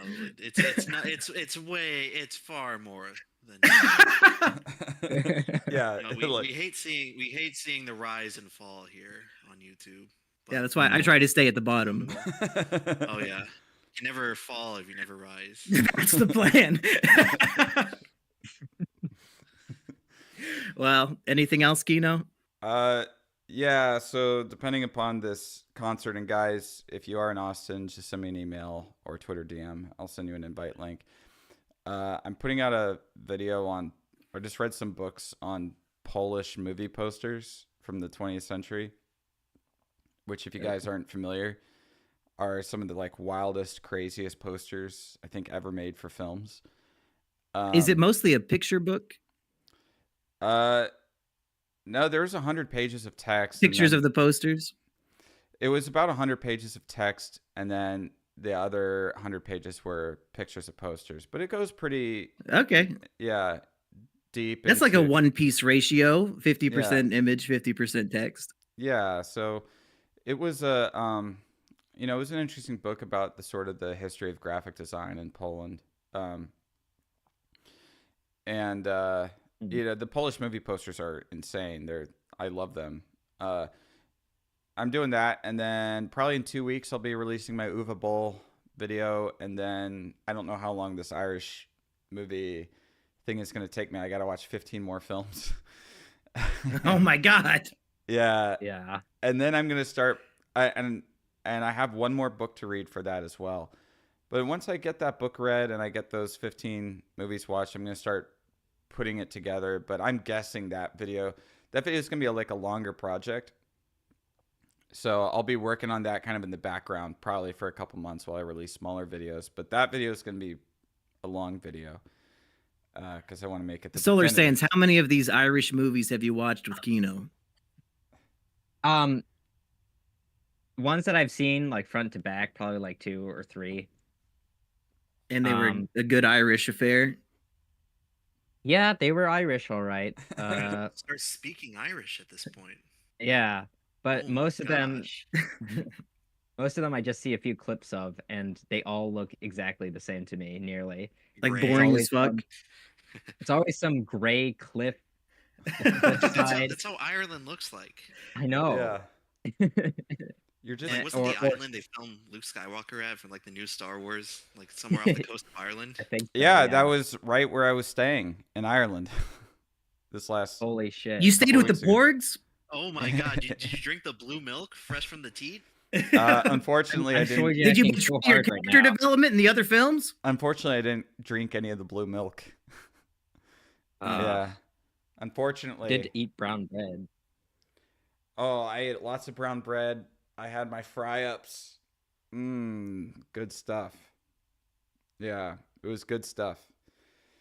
Eating fish and chips, going to Supermax, which is the Irish version of McDonald's. They have McDonald's. Oh, wow. How's the taste compare? I like Supermax more than McDonald's. I think their burgers are better. Being the AmeriBurger specialist, right? I think their burgers are better. I used to live I used to live above a Supermax, but I almost never went. In fact, one of the only times I went to Supermax was when I was drunk in my Halloween party. I went downstairs because Supermax was open. It's like I literally lived right above it. And Wait, I did you used to live in Ireland? Yeah. Oh, I didn't know that. Yeah. I didn't know you used to live there. How long did you live there? 2 years. Oh, shit. Yeah. How many places have you lived? A lot. Well, my dad was in the Navy, so, hence Wow. why we moved around. But no, so I went to the Supermax during my Halloween party because, I was drunk. I got hungry, and the Supermax is like literally right there. I had never even been in my entire time living there. And I walk in, and there are these 3 Romanian guys doing coke right in the middle of the Supermax. Like, literally, there are people eating there, and then there's a table where there's just lines of cocaine, and guys are just snorting the lines of cocaine right in the middle of the store. So, or restaurant, as Review Bra would call it. But that was my initial Supermax experience. Seeing Romanian guys do coke. But You didn't try any of the Coke. no, Oh. no, I didn't try any of it. I mean, me and Emp Lemon, when we're hanging out with Rusty, it's all bets off. Like, we'll do all of his Coke and taking his shrooms and shit. Like, we'll do anything with Rusty. Well, I guess not anymore, but. Yeah, I don't really know what's going on with him. Is he like? I mean, you in- live near. What? Can you drive over there? Dude, it's like late at night. I'm ready to go to bed soon. I'm sure things are going to turn out just fine. Yeah. Yeah. And you know what? What's one more lost friend? I've got plenty. Oh my god. Yeah. Kino Corner is still gonna be around for me. Yeah. Don't worry, guys. I'm not gonna chop off my head with a guillotine. It's not gonna happen. Oh my god. I don't think that he actually did it. I think he's not returning the calls because I think he doesn't want you, or he doesn't want Okay, to. I'm completely out of the loop. I saw So- a tweet. I was like, Rusty Cage might be in trouble or something. I don't know what he's Trouble, thinking. right? I mean- hemorrhaging subs every day. I mean, he legitimately might be in social trouble at this point. Why? Reputational trouble, maybe. I think What this happened? is. I think this is just him going for a PR thing. I mean, I'd be worried, but the thing is, he's like done this stuff of like he's made these jokes before. It's like it's not out of the realm of possibility. that His this whole is- channel is about killing himself. Basically, he has like 17 different songs about it. Mhm. So this was just the obvious ending, maybe. So he pretended to kill himself or something? We don't know if it's pretending yet. Oh Yeah, my we don't know if god. it's What do you pretending. mean? Is there like Either way, he finally got people to tune into something. what the fuck? But he didn't show. So what he does is he's raising the guillotine in his backyard. He then takes the camera, Uh-huh. he points it away, and then he walks to the guillotine. He walks off camera, and then the camera shakes like maybe 10 seconds, 15 seconds later. And then he just has it on loop for until the stream ended, like 30 minutes Wait, later. you think that was camera trickery? I don't think it's camera trickery so much as you don't see him actually do anything. But he was live streaming and okay. interacting with the chat, so how would he have a looped footage? He was live. Like he was actually responding to the chat the whole Yeah, stream. he was live. I don't know if it was looped. It was just like a static shot of he just like turned around like onto his house. So you don't see him put himself in the guillotine. Hmm. Yeah, you don't see him actually That's a do bit anything. concerning. And You his know. entire channel get removed for that. Yeah, I mean, honestly, it probably should. Like the stream and all the guillotine videos should probably get striked. And I mean, if this is like Rusty's idea of a practical joke, for one, it's not funny. Like it's a very serious issue, and I'm actually offended. And I hope he's not all right because I'm just so furious right now. Yeah. I have no idea. I wouldn't be That's surprised sarcasm. if it is a practical joke, and I actually really hope that it is. No, I hope it's not. I hope he's dead. Oh my god. I've had enough of him. Yeah, Rusty's honestly, his performance on YouTube hasn't been that good lately. And you know what? When people just have lower than expected viewership for too long, it starts to Oh my do God. kind of silly things to the head. I don't know. Hey, I think Emp is trying to brainwash me into committing suicide. look, Boogie's still around, guys. Boogie's still pushing through. All it took was a girl half his age. Less than half. and they Far had a less than reason to half. live. Yeah, Boogie's still around. Well, Is DSB getting do we the same inherit numbers? Rusty's channel? Like, did he leave it in his will to anybody? I don't want his channel. Oh man, I hope I'm in his will. You want the guillotine? No, he's in prime swamp real estate downtown. Yeah, all his trees are falling out of the fucking ground. Just need a little bit of pest control. It'll be ready to go on the market. Excellent curb appeal. Guillotine adjacent. I just checked his channel. He's getting like 300 views, 300,000 views per video. That's not that bad. Well, for Emp Lemon, that's pretty bad. Rusty is a fallen titan of YouTube. Once you put up knife game numbers, you're expected to go on to amazing success. And look what's happened. Is this how you speak to him in person, Emp? Because I can see why he would commit suicide. I guess we haven't been speaking that much lately. So maybe, well, it would suck if he did do it. It'd probably sound really bad right now. I mean, he's got that girlfriend. Can't we just call her? Does anybody have her number? Yeah, I don't know her.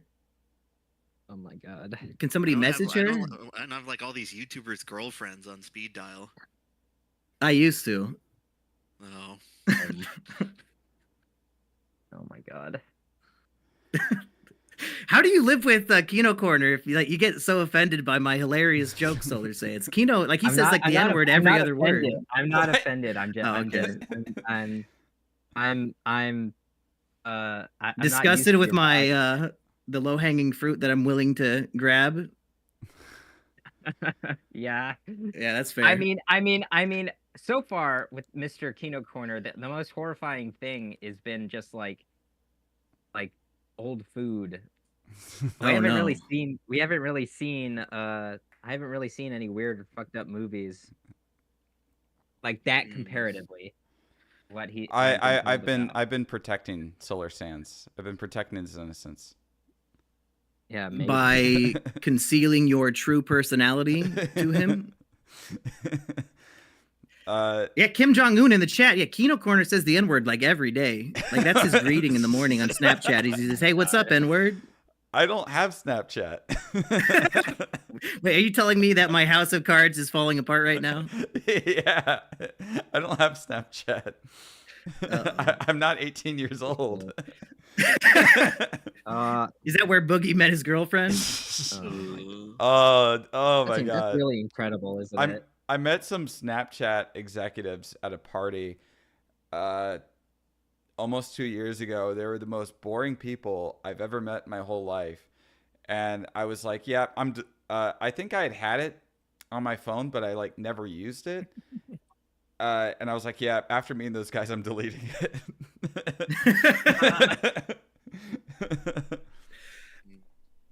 Kino loves the hard R. Texas. Untrue. I'm a very God. good boy. I'm a very, very boring person in real life. I mean, I think he probably likes the F word more. Yeah. Which F word? That's important. The gay one. Oh shit! Yeah. You like gay F words, Kino? Yeah, I think he says that a lot more. I believe it. I would guess. Oh, okay. Yeah. Well, you know. What do you say, Kino Corner?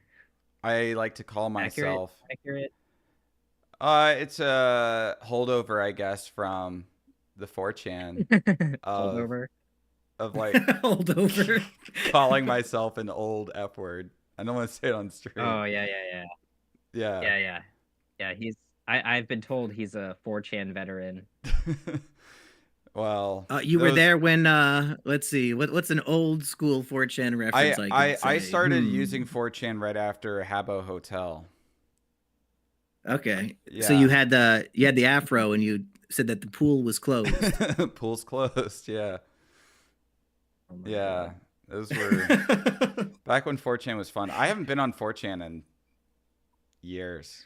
Many years. Oh, I scroll TV on my phone like every day just to see, Yeah. what TV show or movie I should be watching. This man has consumed too much Sneed. Oh yeah, I mean, you literally can only find that funny if you saw the 4chan post of it every day for a year. yeah, exactly. That's a good example of a forced meme. It just like kept being posted. I would say I fucking love Sneed. I love Sneed. I love Sneed. Anyways, guys. Did you know I watched a Simpsons Hit and Run facts video the other day? Sneed is an NPC in the Simpsons Hit and Run, and I had no idea. Oh my god! You can go out in the farmland in that you game. You can go by the tire fire in the tobacco field. Oh my Sneed god! is there.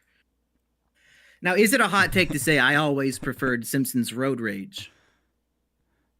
I like Road Rage also. Yeah, Hit and Run is the total package, as they say. Yeah, I guess it's like Crazy Taxi versus GTA, kind of, right?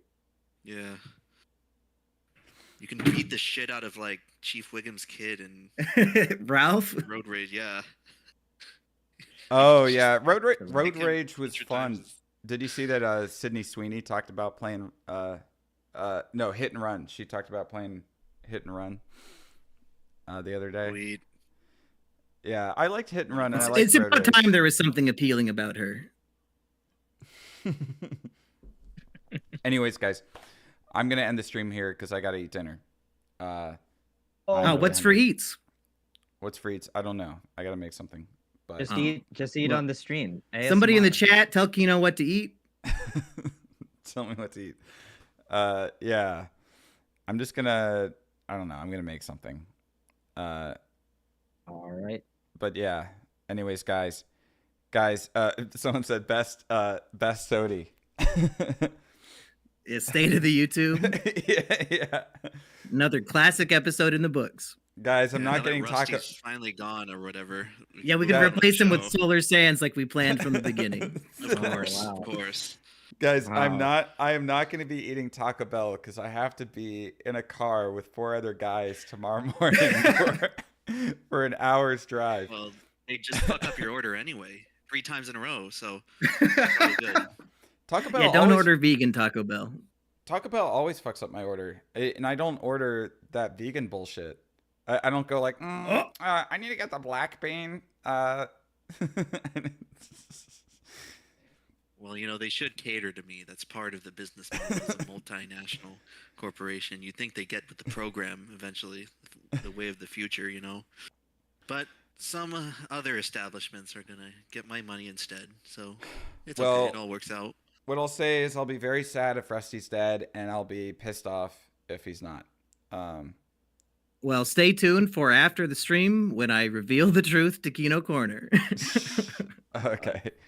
Yeah, All right. So none of you in the chat will ever know, but Okay. I'm ending the stream, and